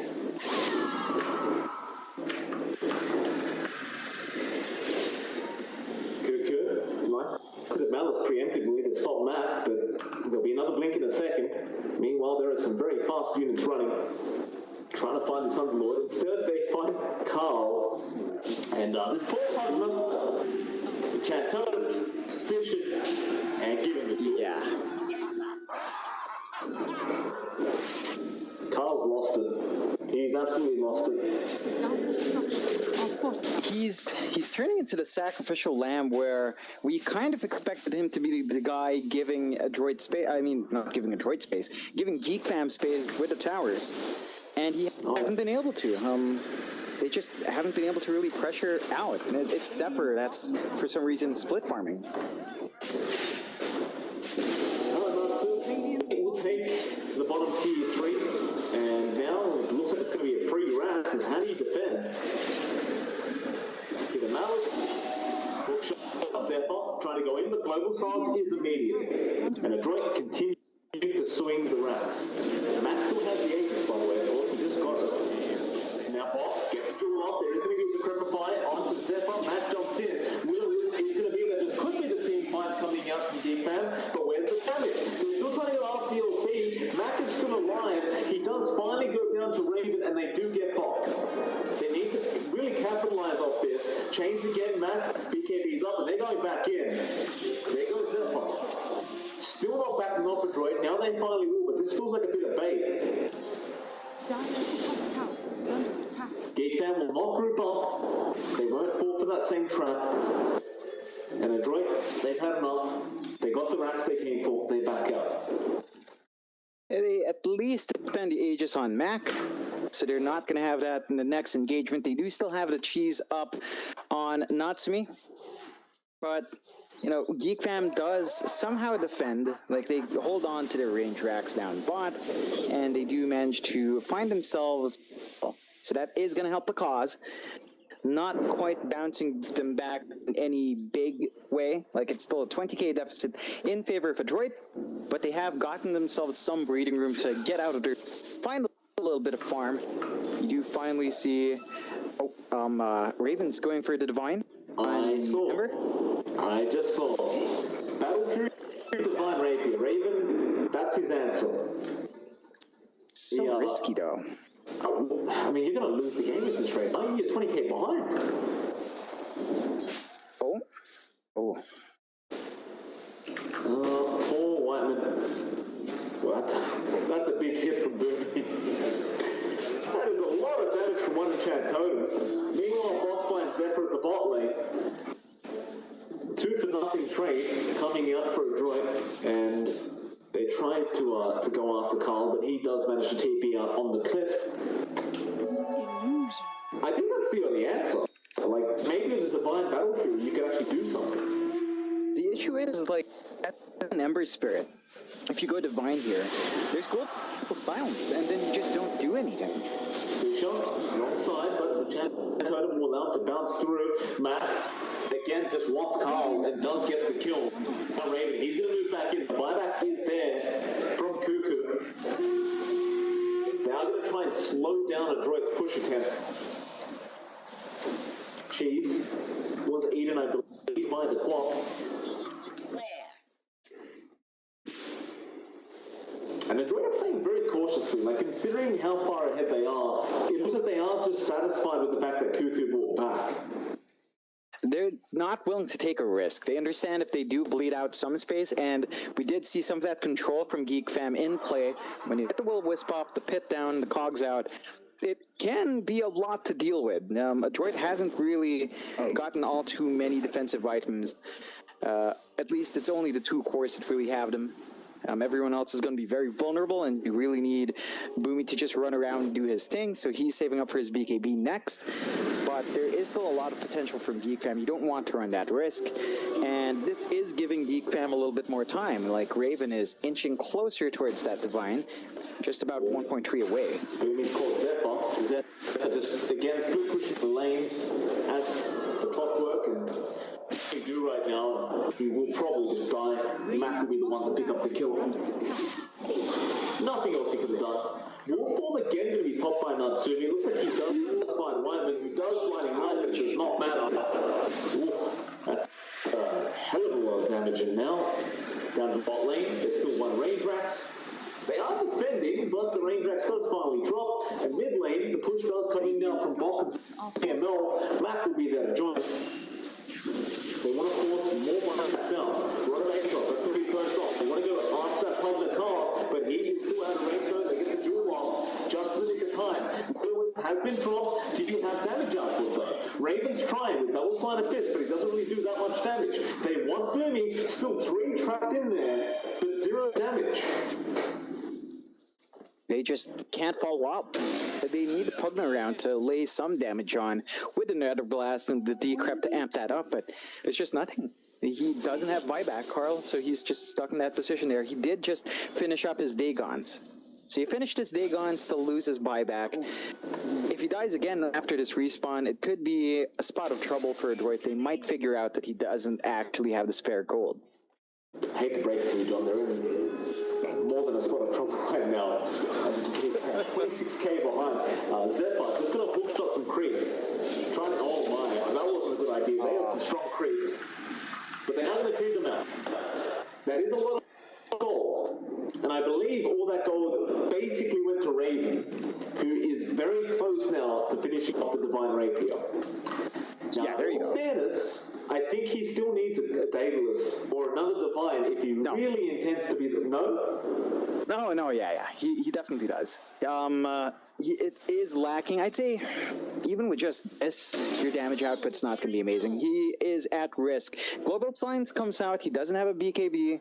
He will probably die. He queues up another Divine. Necessary. This might surprise Adroit. They might be punished. Well, you do have double sleight of fist with the collar, so again, I don't know if it's enough damage yet, but with double sleight of fist, as long as he sits back and doesn't get caught by the silence, doesn't get caught by the silent device that the Queen of Pain now has, he should be okay. Yeah, just have to really temper how far you push it. Just a lot of caution still has to be there. There's just so many ways for Adroit to punish a member with no defensive items. Right? That's basically what Raven's boiled down to. He is saving up for a Crystallis instead, so probably looking at the Daedalus build-up. Yeah. I think it's more value, right? Like, even if you just had a Crystallis, like... Just amps it up more. Yeah, you have a lot more potential. It's a bit more cost-effective. Although, a Divine's always nice. You know, I mean, we're saying that, but I do love the numbers, the raw numbers a Divine brings. The consistency of it is much more pleasing to see. But it's not about being pleased. It's more. No. Adroit just hanging around, just being patient, waiting for a nice pick-off. Carl will move forward, but Bok will not be in range for the Blink Jewel. By the way, Boomy does have a full BKB up now. He just needs to bring it out on his courier. So there's that. Not really going to protect him from Raven's damage output. No, but something else that Adroit can potentially wait for, level 25 talent on Mac. He is at 24, a bit away. Like, it's still going to take a little bit of time, but once you get that Scream of Pain Fear, your AoE control is suddenly that much stronger. On the alternate end of things, Raven could get 2 Sleight of Fist charges with his level 25 talent, plus Keeper of the Light recharge. So, 3 Sleight of Fist charges. Still going to be a while, though. Unfortunately, at 19. So there's a lot more for him. It's a game where they're just so far behind. 30k behind in that for it. That's dangerous. Risky plays to try and get more gold up, but Carl does get caught by the Fisher and Chad Totem. Not going to land. Carl tips it. I don't know if this is the time, Carl. Oh man, it's time for the slow game, right? This is the point where Adroit's going to be super cautious about taking these objectives. At the same time, Geek Fam will have to play cautiously because they've got a bit of a bomb in that Ember. So they just have to wait for whoever missteps first. And whoever missteps first is going to be punished hard by either side.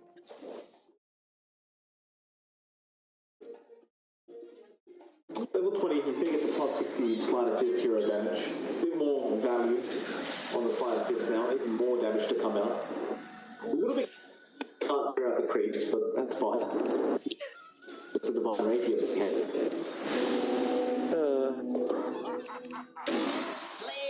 Tier 4 items are going out. How are Geek Fam going to get them? I mean, it's for Adroit. it's I don't think Tier 4 items for Adroit are coming out. I mean, there's a Divine. They've got to be careful about that Divine, though. Worthy tribute. You know, a lot of caution. Geek Fam running out of patience. Okay, Boomy would be a really nice tool right now, and they do hook shot. Hit him out as there as well. They need to lock it down as much as possible, but the BKB. 5 heroes could not kill off the possible Earthshaker. Oh my. And yeah, that's Roche with the axe dropped as well.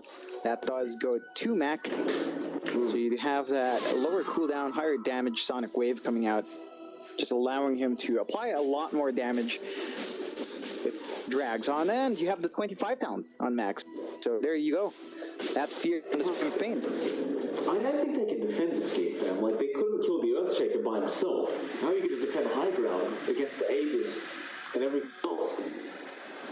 Well, they've finished up the Crystalist now. I don't think Raven had that last time, at least when they were jumping Boomy. So, have a chance to crit. Could be big. He is saving up for a second Divine Rapier as well. I don't know if they're going to have the time to get that up. But again, Adroit is taking their time. 42k net worth lead, though, at 42 minutes in. That's just huge. It is. That's what that looks like. Dota Plus is... You know what? Dota Plus is giving them a 3% chance of winning on Geek Fam. So it's not over before it's over. But goes move in, doesn't get the jewel, and does use his BKB. That was a 10-second charge. Natsumi also committed a roof ball. Does jump into the Abyssal Wave. Now the Fear comes out with a huge Sonic Wave and a global silence. Geek Fam still surviving, but how much longer? Raiders couldn't do anything during that global. Now Cuckoo's going to drop. Sleight of Fist tickles them. Literally tickles them, John. It did no damage. No, you really need to combine that with a Cobble, and he has no buyback. Oh no. Oh, now Jewel comes out. They caught. Was that the end of their court? They have Raven drop. Divine on the deck. Oh, Murphy again. He just puts the lid on this game. He's had enough. That'll be it, boys. GG. Oh. It's called. Looks like Carl had some fun. At least he's half time. I mean, he was always the target very early on for Adroit, and Adroit, after a very weak start in lane, they were never too far behind, to be fair. Geek Fam were applying some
Wala nag-swimming pool ba?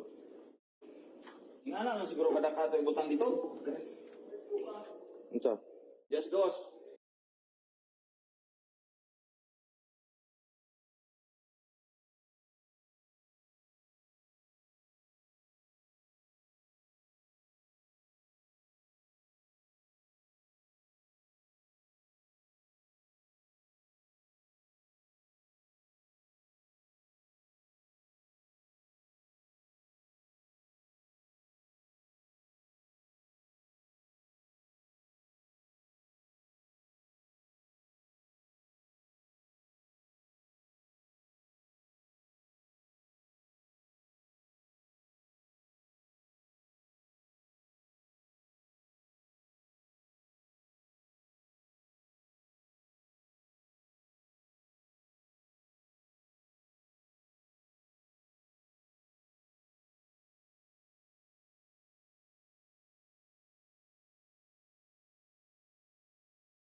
Dire team ban.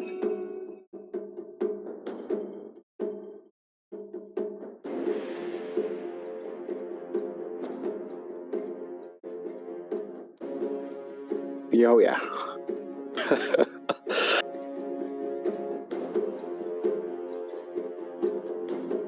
Geek Fam has to be very careful in giving those playmaking pause fours towards Adroit. I think as long as Adroit manages to make that greed work out, they do get a bit of an edge when Boomy is on one of his signature heroes. That being said, those heroes tend to be the Shaker and the Magnus. Neither are heavily in meta, so I'm not sure if Geek Fam is going to prioritize those banouts. And if they don't, then Adroit can certainly just dip back into them. I think the Magnus is one of the more explosive ones. Adroit does have second pick. So in the first pick phase, if neither of those tools are banned out, they could simply go for Mag Troll, Mag PA, or Shaker plus something else, and it might work out just fine. I think Geek Fam needs to be able to punish that kind of play from Adroit. That's what they're going to be looking for once more. You really want to see the Mag, huh?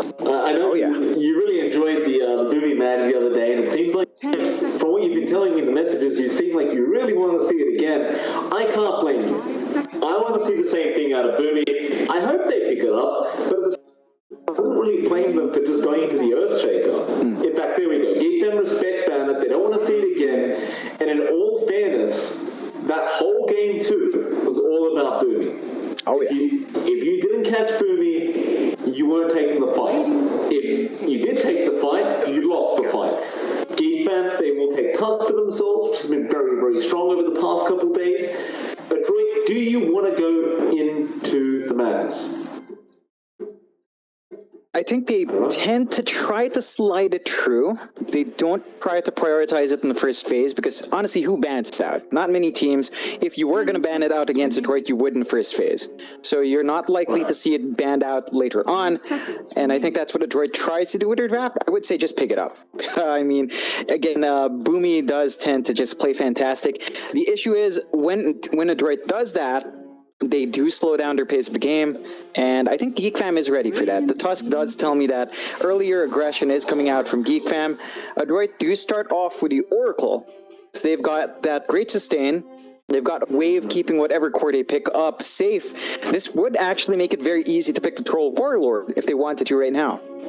It seems like that's probably the route they're going to go down. I imagine they probably are just going to go into the Troll pickup right now, and we've seen that quite a few times over the past couple of days in the BTS Pro Series, so it wouldn't really surprise us. We're going to have a little bit of a think about it. Even if they didn't pick it right now, do you think it would even get banned in the first place? Because we really haven't seen many teams prioritizing the Troll ban, and yeah, they don't even pick it up. They go for the Pangolier first. So it's almost like telling Geek Fam, ban the Troll. We dare you to ban it. We've got something better in store. Yeah, I think that's a smart move from Adroit, just kind of weighing their options there. It is a bit likely Geek Fam would ban it. We have seen a couple of times where Troll is banned out. I think in most cases, it's when Oracle's already there. So it would be a fairly safe move to make. Geek Fam does go into the Disruptor. They're picking up 2 supports first. And these are strong supports. Like, Tusk can give you that early advantage. Disruptor has that great AoE control.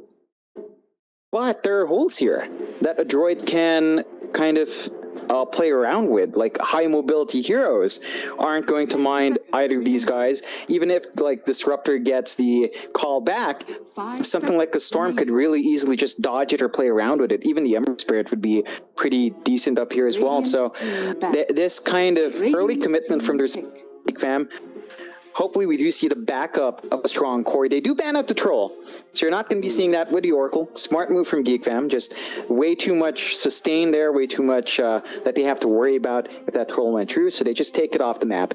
That's fine. But it almost seems like that's what Adroit wanted. Because would you not just first phase pick the Troll if that's what you really wanted? So of all things, when you see an Oracle, the first hero that comes to mind is Troll Warlord. I don't know, it feels like a bait ban from Adroit going into the second phase now. Oh, okay. Enchantress comes out. That's not a very popular support pick in this current meta. That is a support Enchantress, right? This isn't core Enchantress. I'm assuming the Pango is core. Yeah, I reckon the Pango is going to be core. The Enchantress is probably the Boomy hero. That 10 kind of seconds makes remaining. sense. It doesn't quite fit into this playstyle. At the very least, you have a lot more laning presence in this kind of. So you should have a way of really bullying out whatever Geek Fam has. Not sure about this one. There's a reason why the Enchantress has kind of tapered off in favor. Of course, could be effective. Geek Fam does go straight into the Legion Commander. A couple of issues with that. You are picking LC into Oracle. So it's not going to be easy to get those dual wins. And the disarm's always going to be good from the Oracle or the False Promise. So the key target for that LT will have to be in the Oracle unless the Tusk and Disruptor get to that Oracle first. 10 seconds. And you can't duel the Enchantress. You should not duel the Enchantress because, well, that's still painful. Here we go again. The Lycan comes out. Adroit just seem to love this hero. They really haven't got the same sort of lineup. I don't really know if I'd say the Lycan lineup is quite as strong this time around. It feels a bit weaker. 10 seconds. I don't see anything that really gels with the Lycan.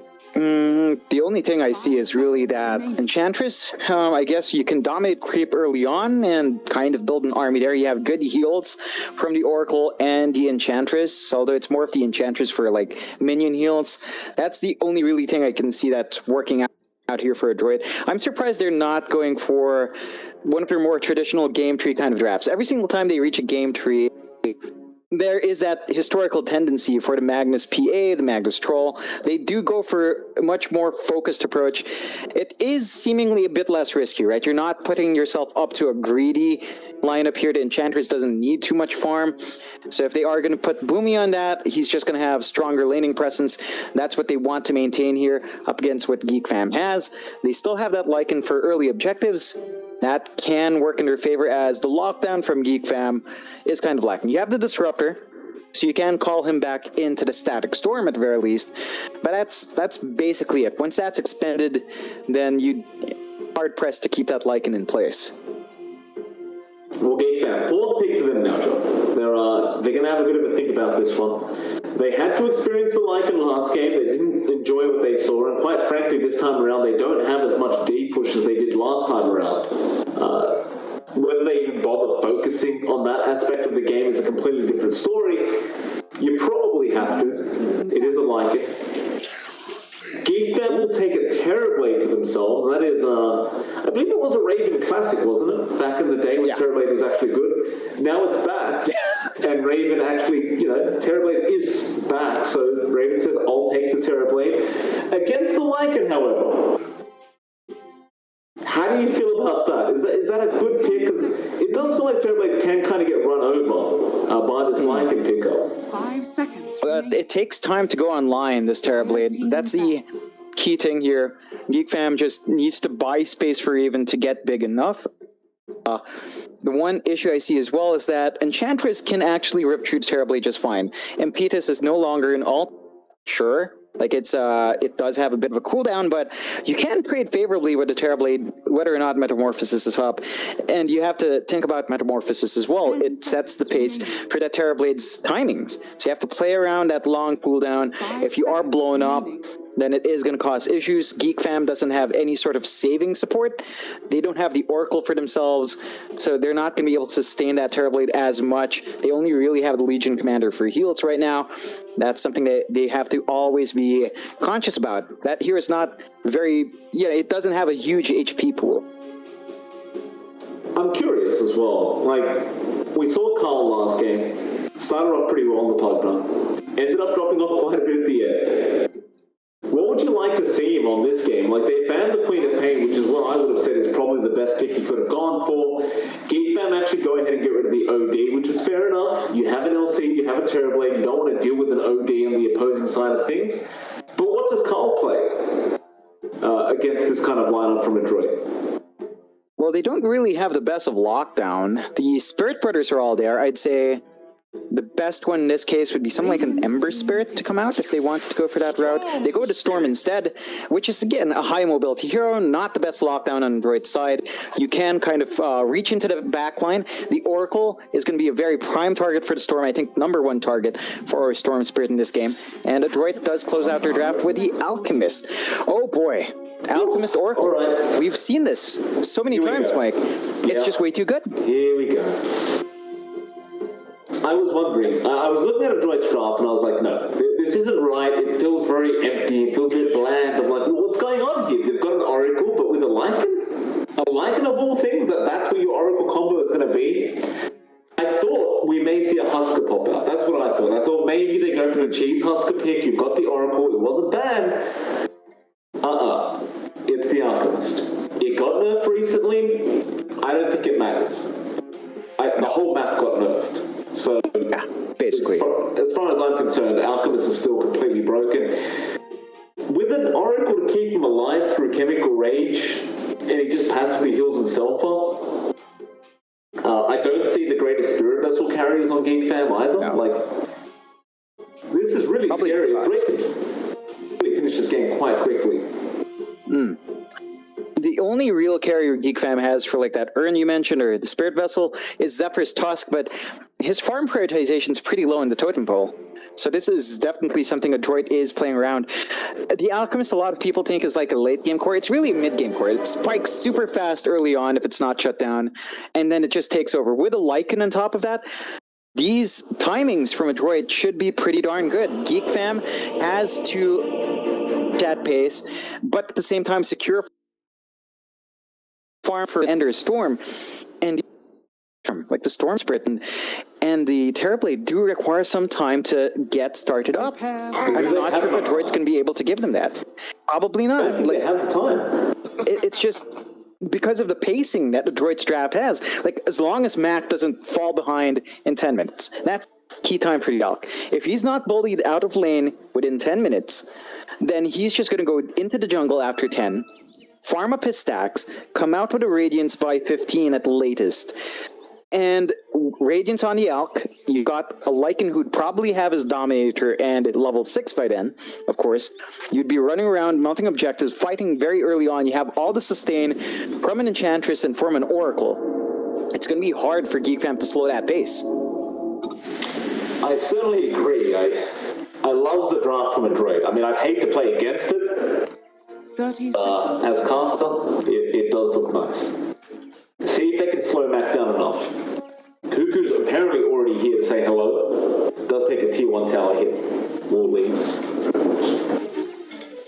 I don't see any camps being blocked, but we'll see the Rain Observer Ward already keeping vision to ensure that the Alk doesn't get ganked from the offlane of Geek Fam.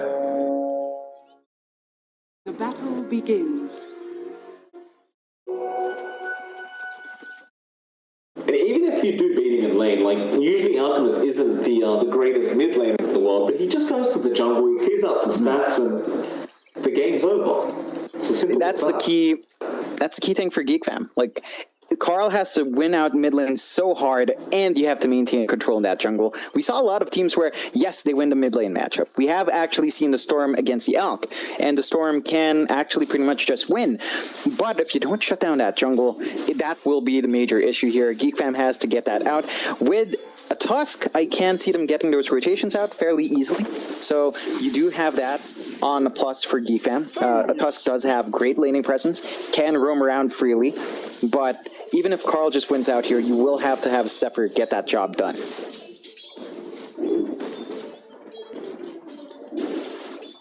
We'll have a look at the other lanes for a bit, because that mid lane is probably going to be very, very passive. Unless some rotations come in. Raven is going to be up top, of course, on the Terrorblade with Wyman. Raven, of course, just pop the Metamorphosis and basically just going to freely farm with that. We'll see Boomy come in, and that is actually a fair bit of impetus damage already. Of course, Boomy with that impetus doesn't really care. Some fantastic pure damage coming up from that Enchantress. Bot lane, we do see Natsumi up against Cuckoo. You know, funnily enough, this should actually be an easier lane for Natsumi. Like, last time around he was having to burst the Underlord. This time around, while the LC is quite annoying, it's not like the Lycan really cares for trying to kill the offlaner. They just want to farm. Yeah, and LT can kind of punish once you have your wolf summons with the overwhelming odds. It's not too much more damage. Lycan's not going to be under too much pressure. You take a look at that positioning from CML as well, just going all the way back, matching Zephyr, keeping him away from lane, which means that Natsumi's not going to be feeling the threat of that Tusk anytime soon. Definitely not. I wonder though, who'll be stacking for the Elk? I haven't seen CML really going for any stacks yet. I mean, it is fairly early to be fair, but do you even bother? Is it necessary for Mac to clear out stacks? It's a big plus. Oh, Zephyr. Gonna come in. He has shots. He has tag team. Mac should be dead here, though. He does stick charge up. Still trying to run away, but it's not going to be enough. Carl does find the first blood. Zephyr will go down, but it is well worth the death. Yeah, nice big pickup here for Geek Fam. They are definitely keeping a lid on that Elk, so they understand the importance of keeping Mac down. They would like to see a lot more investment as the game goes on, but right now, just killing the Elk is big enough. Well, top lane, Bok trying to have a go on for Whiteman on this disruption, but the Bok is falling very low. Raven needed one more hit. Nice body blocks coming up from Boomy, won't allow the Bok.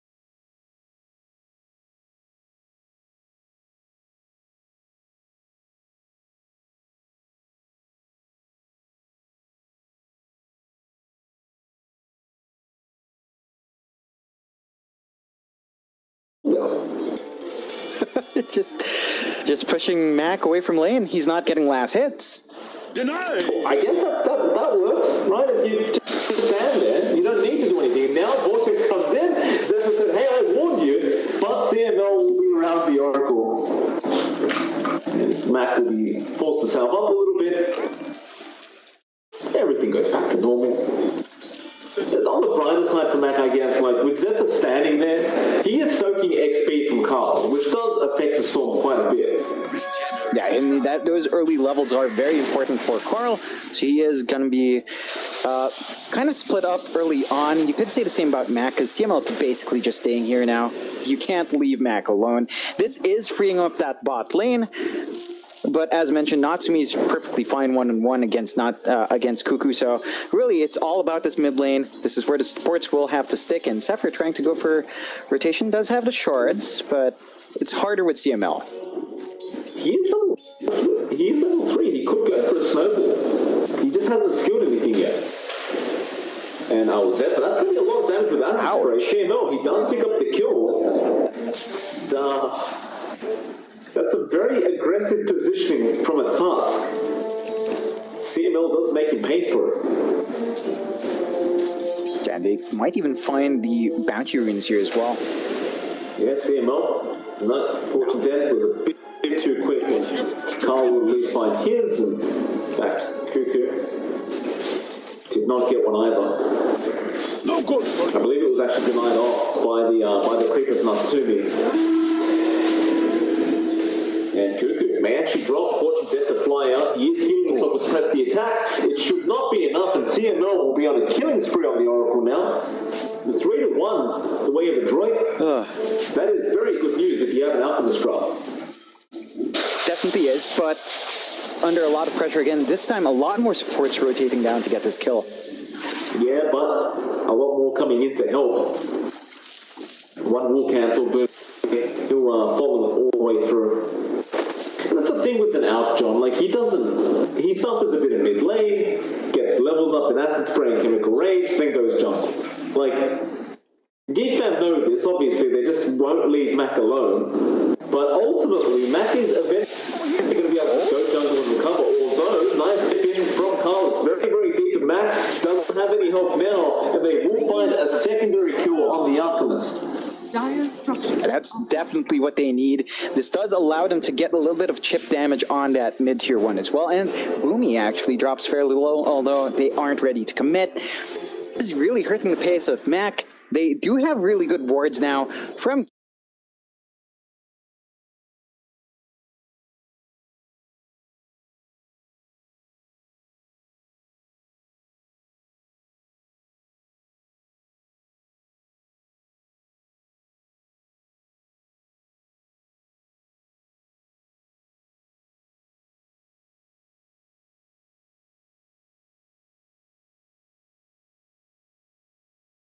He will rotate into the jungle now, though. He's had enough.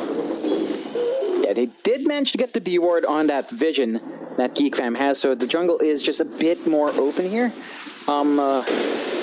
But you still run the risk of rotations in. All this time with supports out of those lanes does mean Raven as well. It's something we didn't talk about. On the Terrorblade is actually farming quite well and finds a kill. Yeah, very nice. Bot goes down on the Pangoli.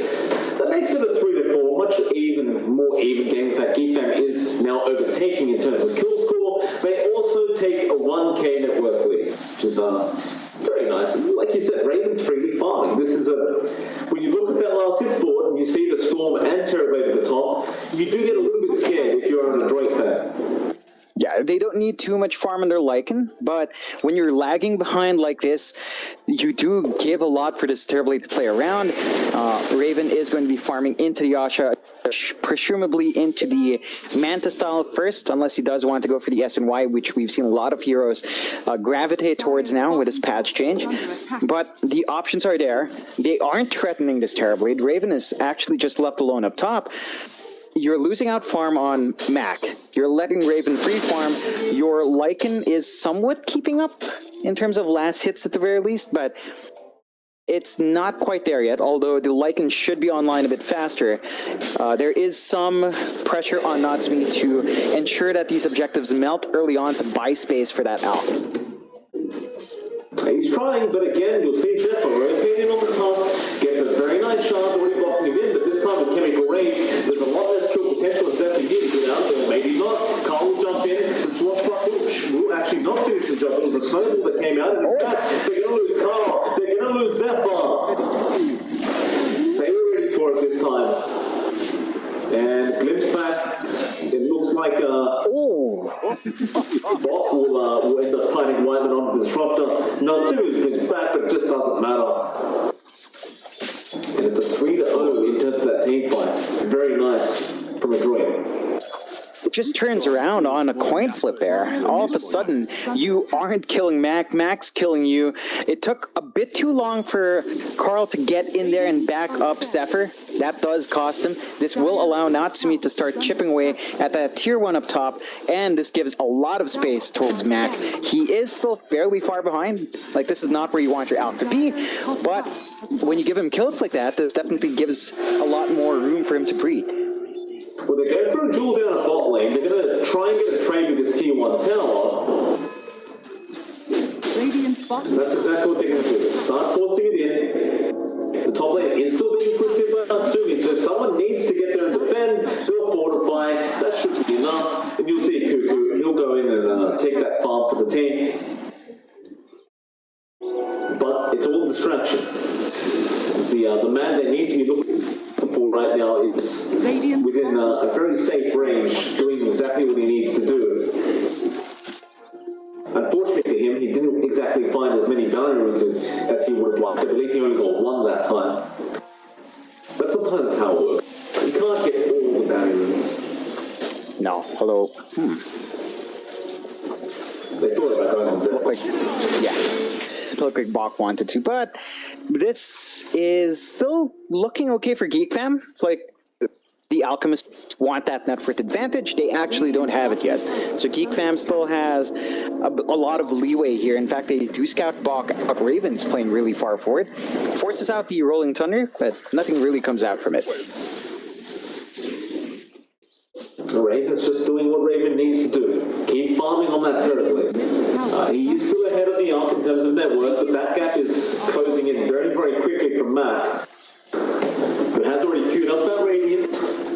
Definitely not going to be the best timing in the world for an Alchemist, but you take what you can get. And Geek Fam, they are ensuring they're trying to take as much map control as possible. That's really how you shut down an Alpha. In fact, Natsumi, top lane, going to get jumped. He does make the wolf bomb. Is there going to be a duel from Cuckoo? He will not make it in time. The TP was just way too long. Although Pim's back, he did get the Pim's back. And with that, the duel will be there. And so that snowball, just giving enough vision for Whiteman to actually get the glimpse off. Yeah, that's a big kill going the way of Geek Fam. Once more, kind of taking the wind out of Adroit's sails. They're not finding that net worth lead they need to. You're not getting enough space with Natsumi's Lycan. He's managed to take one objective and apply light pressure up top, not too much. Geek Fam going to be very happy with the state of the game, 6-6, less than 1k advantage going the way of Geek Fam. That is against an Alk, and that is a very bad state of the Alk. Max still has a lot of catching up. Nice shot coming out from Zephyr. Green will go up in the air. It does go down. Carl also has a regen room bottled off, so Geek Fam may be very willing to try and go for a team fight soon. It always is nice when you have a regen storm. Max still suffering here. Be a real shame if he died right now. Like, he's getting very close. I say very close, he's still not that close to that sacred relic. Geek Fam are having a look around to see if they can find him, but instead they're going to have to settle for Natsumi. Still a very nice kill if they could get it. Oh. Geek Fam. Shards, gonna get vision, and Snowball's of course gonna be there. Natsumi will have no way out. Another duel coming. They will secure the kill. The Rolling Thunder will be there for Bok. They want to try and punish for this, but there's only 2 heroes up there for now. In fact, make it 3. The Enchantress is there as well. They're gonna be able to claim up Cuckoo. But I think you're still very satisfied if you're Geek Fam. You slow down the Lycan. Yeah, you're not finding the best trades. They do get the Ruthoff onto Zephyr right as the TP was about to go off, so they should find another trade. But these aren't the biggest priority targets, right? Cuckoo is a bit better. Zephyr is definitely not up there, and in sacrifice of your Lycan and your Alk, not worthwhile. Yeah, Raven was already there. I didn't realize that Carl would jump down to the storm and pick up the kill as well. Yeah, definitely not worth it at all for Adroit. And like you said before, meanwhile, while all this is happening, Raven's still freely farmed. Like, he's still at the top of the net worth board. This is a disastrous out game. We're 14 minutes in with no Radiance, not even a Sacred Relic yet. He's still 700 gold off. It's, you start to question how effective the out's going to be if he's this far behind. It's hard for an Alk to bounce back from this kind of deficit. Boomy has friends, Rolling Thunder, not being committed yet, but they get the fortunes out. That'll be enough. Boomy picks up a kill onto Whiteman. Nice shards block from Zephyr, just blocking the stairway. Radiant's bottom. Carl is around there. They could definitely try for a fight if the push comes in. From the side of the Adroit. Into Carl, he does get a vortex off, but he's going to be onto Bok, but he'll swashbuckle away. By the way, John, Carl is already trying to go for an Aghanim Scepter. I like that. I like the Ags on Storm. I think it's going to give you a lot more control. It looks like he did shift out to the Soul Booster, so perhaps still aiming for that Bloodstone in the end. Oh, right, yeah, the Bloodstone. Yeah. Step up. Jump in. Boomy will be perfectly fine, and they should be able to actually kill Zephyr. How? Yeah, they'll just leave him be, Zephyr. He'll die. None of his team really care. They'll just let him die in peace. He's not a big priority target. We tend to see this with Zephyr. He's just thrown out there to give information. That's information that Geek Fam does kind of maximize well. And Adroit's still not going to be too happy with just killing off a Tusk. He's not worth much. You're still not finding that net worth advantage. Mac is now number 2, though. 1,000 gold behind Raven. So you are seeing that bounce back up. You do have the Sacred Relic up on Max. Still going to be finishing up that Radiance, but shouldn't take too long. Well, I do worry for Adroit. The timings are definitely off. And if Geek Fam keep applying this pressure, then you'll always see this issue coming up for Adroit. And one of the things with the Alk as well, right? He's a gold sink. Sink all of your net worth into the Alk. If it doesn't pay off, then you're stuck with a gold sink that's really not doing anything for you. Well, you're gonna ask how much longer like this alchemist can go on like this. We never see this. 16 minutes in, he's still behind, and now Raven, he's gonna find it. Matt, he's still got the ratings. He can't afford to die like this, but he gets caught and he does die. Okay. So now it's at least 17 minutes before the Radiance, more than likely 18. The tower is under attack. This is, yeah, it's problematic, John. The aggressive aggression from Geek Fam is the exact counterplay to this kind of draft from Adroit. We expected so much more space coming out from this Lycan. We expected so many more saves from CML. They're just never there when they need to be around Mac. So Mac is just suffering hard for it, and they still have never punched Raven. You know, Terrorblade has weaknesses in the lane that we have seen teams really force out. Raven has had a free time. 1-0, 3 assists, all the farm in the world. Has his man style up, is working towards that BKB. Once the BKB is up, you have really no hope of just killing off Raven anymore. They do have the road shot. If Mac's gonna die, they may as well give him a second life. I believe it would probably go, who do you give it to? Like, you don't want to give it to the Lycan because he won't have wolf form after his death.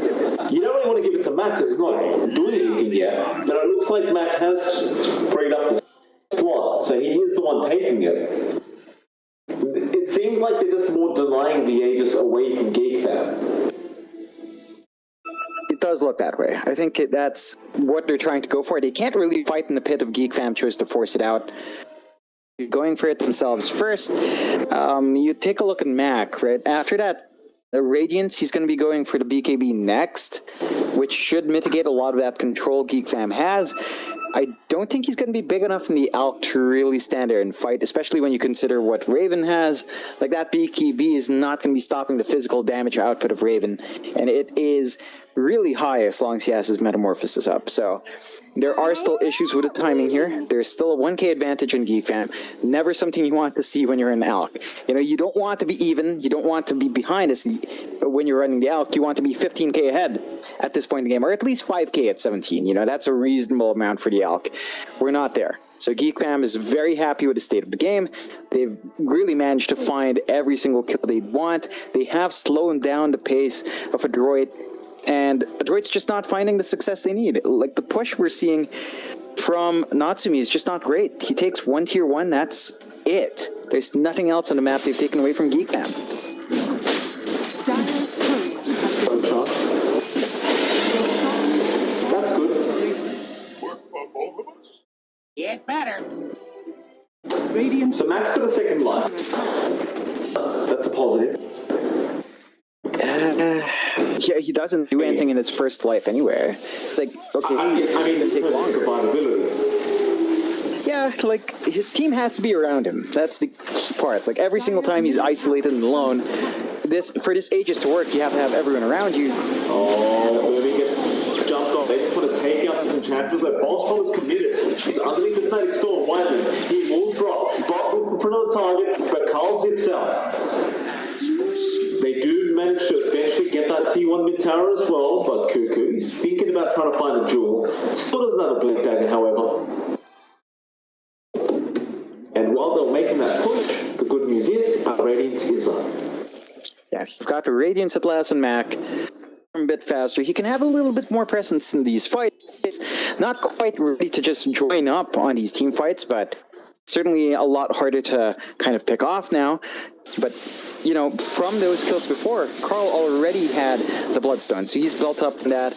They clear out the dominated creep as well from the Enchantress. And Geek Fam's still looking pretty steady. Again, you still have a net foot advantage on Raven. You are seeing Max start to rack it up.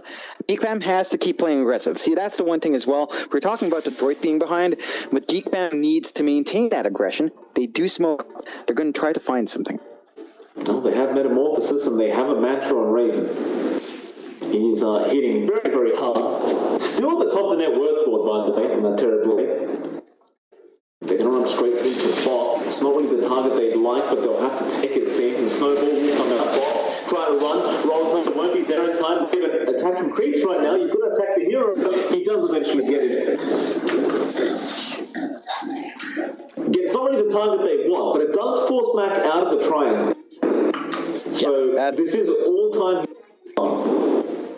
They deny that area from Adroit, which is still pretty nice, and they might find more if they're not Radiant's careful. middle tower. So they destroy bounties, it seems.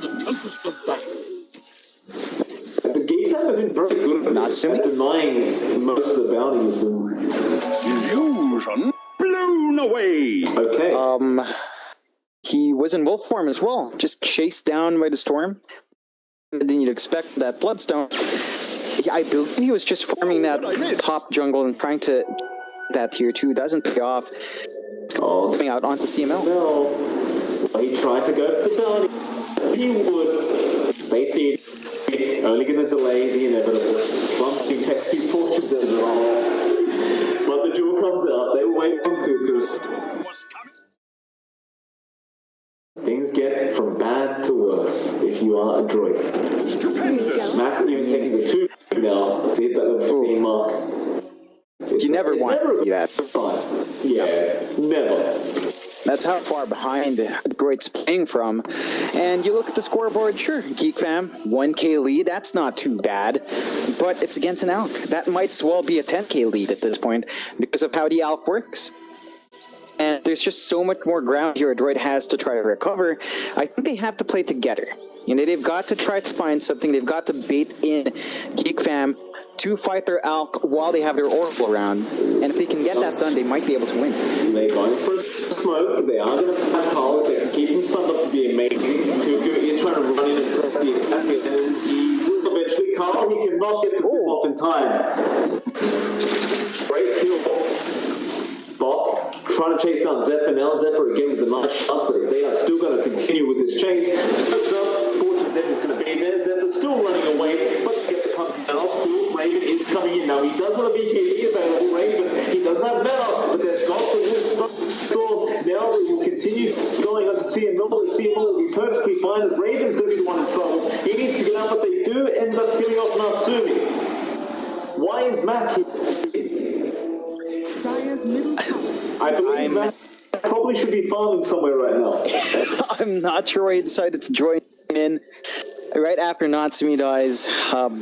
Just a lot that, well, you know, overall, Adroit does kind of win out in that fight. They only drop Natsumi. They do manage to find a storm. They do manage to find 2 supports. So they do earn a little bit of gold back. There's definitely a time where Natsumi should just be farming up. I believe he is flying out of his BKB. So there is some presence here from the Alk now. He can stand in the fight. He doesn't need to worry about any of those tools. The Aegis does expire in the end, but there's a smoke from Geek Fam. Oh, this is perfect timing from Geek Fam. They knew the Aegis was going to expire, and they do spot out Matt. Glimpse is there. He needs to pop the BK. Oh, he does. no. That's a 10-second charge on. Mac is having one of the roughest games I've ever seen. Like, it's not exactly his fault, right? He's just playing his hero the way it's meant to be played. Radiant's top tower is under attack. But they are getting everything out of this Alchemist. They definitely are. They've slowed down Mac to the point where he's just so far. I see he's so far behind. Again, he's 1k behind, but that's an Alk. We see this every single time. When an Alk is 1k behind, it might as well be 10. And Geek Fam is really shutting down map. They are playing quite well. They have gotten a lot more control out. They have given so much space to Raven to get so big that he is definitely giving it back. He's working towards that Scotty, and with the added effects of the Scotty, you're losing a lot of that regen on the Alk once that's up. And it will be up soon. Like, Raven's farming pace is pretty darn good. Dire are scanning. I'd love to see someone get the vessel as well, just to really give it to the Alchemist. Like, Yeah. Scotty plus vessel, that would be really devastating. They aren't doing that though. Like, Zephyr is going to go for the Vladimir's offering, Middle tower which is also pretty nice. Perhaps they just don't feel like they need the vessel. Perhaps it's just pointless. Like, I mean, we can take care of Mac without it. they have been taking care of Mac without it anyway. So I can see the logic in just kind of letting that be. There is a smoke from Adroit. They might be in a good position here. Maybe. They do get up the high ground. Cuckoo gonna get swashbuckled. Glimpse on Bok, but he got the wrong thunder off. Now to chase and find somebody, and Raven will do the best target possible. No, they back out. Cuckoo now, he's going to chase forward. He wants to find somebody to pick off. He doesn't have a blink, but you can really depend on Zephyr here to get the shards off. As he sees Mac, he won't get the shards he wants. Carl's going to go ahead and take a dominated crit to get himself the goal. And Again. What did we just watch? That was this like? Did everyone just decide to go for a short marathon? Just a bit of a. Carl has found Boomy, again trying to go after a bounty room. Glimpse back from Whiteman. It's very hard to kill off Boomy with Untouchable. It's the process. Carl does not give up. Oh, he met her. Carl does get it eventually. That's why you never give up, kids. Keep chasing. It takes a while. They find a kill. Adroit with a wasted smoke, wasted shapeshift, are going to have to find a different way to find those kills on the map. Right? This is going to mean that an objective is probably going to be taken here by Geek Fam. Radiant's middle tower is under attack. Yeah, Raven taking a T2 back, trying to go after an ace. Dire's top Have a tower nice orb of destruction. Always good. Top lane also being pushed by Natsumi. He's applying pressure. He won't be off the T2 tunnel, but it should be denied anyway. You would have liked the goal.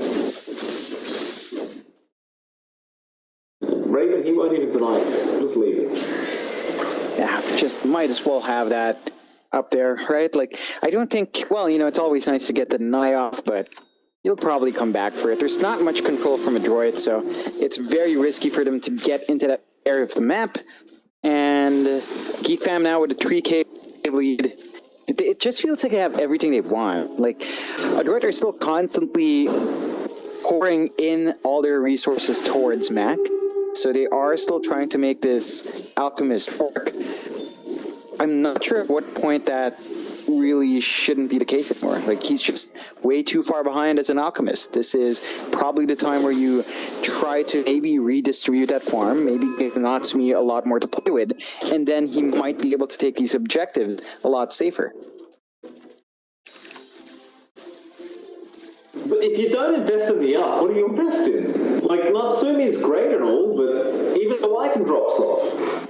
Yeah, it's just a challenging situation all the for Adroit. You've got the Scotty up now in Raven as well, so if he does join these fights and Max around, even Lycan, right? Like, he has pretty good regen coming in. That's not going to be there with a Scotty up. Oh, they're popping Wolf on Raven. He has the Scotty right now.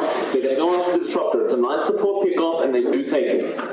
Natsumi going to continue chasing for more. They need everything they can get, but this is very risky to go for as Zephyr does avoid the rolling boulder, and Carl jumps in. I think he wants that regen room, but this could be disastrous. He does get away before the sun hits, booming out the Raven. I think he's got to target someone else now, Raven. He'll go after that. Meanwhile, Natsumi does get drilled up during the false promise. They should confirm the kill, but they do disarm the LC. Still Natsumi definitely should just die, and does. Here's a blade. The chase goes way too far, and Raven will get started on the road with that meta. Disruptor will be back up in about a second. It feels like you have to fight this, but I don't know if you can. Carl will jump in, get stunned, but it lasts literally no time. And now you have Whiteman there with Static Storm still. Yeah, I'm not sure if Mac throwing these acid sprays are slowing them down. I think it's speeding up the Roche. Yeah, Roshan gonna go down. They do also find Zephyr at least, who did sprinkle in, but now they do go after Bok off the Pangolier. Doesn't really connect with anything. Meanwhile, Boomy does find 2 kills. This looks okay for the side of Adroit. They also get the Aegis tonight. There's no meta on the TVs. This could be dangerous for Raven as he can't really help his team out. He'll try to man fight now with the Sunder. Going back onto Mac. Vortex there. Mac's still taking a lot of damage from the face. He will not allow Raven to attack. He needs to get out. He'll pop this big heavy and man up. Mac throws a stun, but he does go down. The other chase for more. Jewel is back up by Cuckoo. That comes out from the Oracle. CML. I'm not sure if the buyback is really worthwhile. I guess he did have false promise, so maybe they find Cuckoo. Cuckoo's just very tanky though. Clumsy net gonna be there. Still trying to run. Does end up going down. Zephyr snowballs in. They regardless. Zephyr gonna give another kill. Now this Carl helps out. He does pop his rune, tries to go in with the bottle. He does eventually get CMO. That's a tie back on the Oracle. Now Bob is gonna be chased down and does get glimpsed back. And it's just a messy team fight overall, but it's working out in the favor of Geek and Bo3. Look at Carl, he just mans up. Hit me. Radiant's top tower. Oh man, Geek fam just starting to tease Adroit a bit here. As they do maintain that lead, they did find everything they want. They've got all the kills they needed. They forced the buybacks out. They take that tier 2 objective now. No outer towers left for Adroit. The Geek fam are just in control. They have been in control from very early on. Adroit, this investment in the Alk not paying off. We expected so much more from Alk Oracle, from the potential of just staying alive and just laying on the damage. They haven't been able to do so. And I don't know if there's any way back. Like, if Mac can actually recovery farm, then there is potential there. It's just that he's not recovery farming fast enough. He's just so far behind that Terrorblade consistently. I don't think Mac has ever been number 1 in the net worth board in the entirety of this game on an Alchemist. But he's got an AC. Love this part. It's probably not going to change the game very much, but he's got it. But Something. it is something. But Rolling Thunders rolls back home.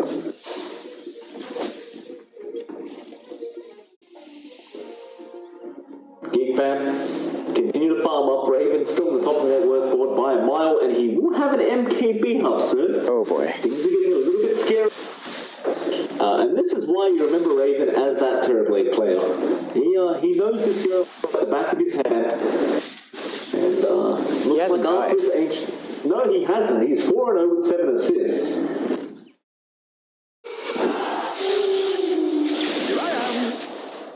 Just no punishment from Adroit. Like, again, the laning phase is when you do bully that out. They just don't. Raven gets way too much. I believe he actually has that MKB. There you go. Yeah. MKB's up. Butterfly's up coming up next. Can you even match up with what this guy has? I really don't reckon that they can. Mac is keeping pace, but... I didn't realize this is what Alchemist looks like, John. It must be a new cosmetic for Alchemist. He looks pretty cool. Where do we buy it? Which one? I like it. Dire's top tower. The one that looks like Terrorblade. Yeah, it's looking pretty good. If only he had Terrorblade's farm as well. They're going to commit a lot here to try and go into Zephyr. So Zephyr forces a Rolling Thunder, forces a Wolf Form, probably will die, he doesn't have Snowball. He is still surviving, however. They do finally get it, but in the meantime, CMO's lost his life, and they're going after Mac. Mac needs help. His team refused to help him. It was like Carl last game on the Pugna. They're just leaving him behind. And this is going to be a very straightforward high ground push. Mac is forced to buy back. I don't know if you pull back as Geek fan. They still have Metamorphosis up. Yeah, why would you? You've got BKB as well. 9-second charge still. He hasn't found the necessity to use it yet. Oh, the orbit coming out from Carl. Silence is off, so outstuns himself. That's a dieback. It's an old trick, and Carl gives him the tip. Zephyr will give the tip back. I mean, that's a revenge tip right there for Carl, of course. Oh, yeah. And this game, I mean, it's over, right? Like, it's... No. How do you come back from this? It's a dieback on Mac. He's their highest net worth. The next thing in line is the Lycan at 13k. That's nothing. 34 minutes in. He tries his best to get a slice of Vice off. Radiant's bottom barracks. Radiant's bottom. I don't even know if that would be enough. Like, you've still got so much to worry about. It's not Raven, it's Carl, it's Cuckoo, it's Zephyr's too hard to kill. Now, what a Vortex coming up. That's the Aghanim at the upgrade onto 3. They just destroy them. Cuckoo get the jewel off. Boomy will die one more time, I believe. That they don't win the jewel, but the Walrus Punch will get this done. The GG has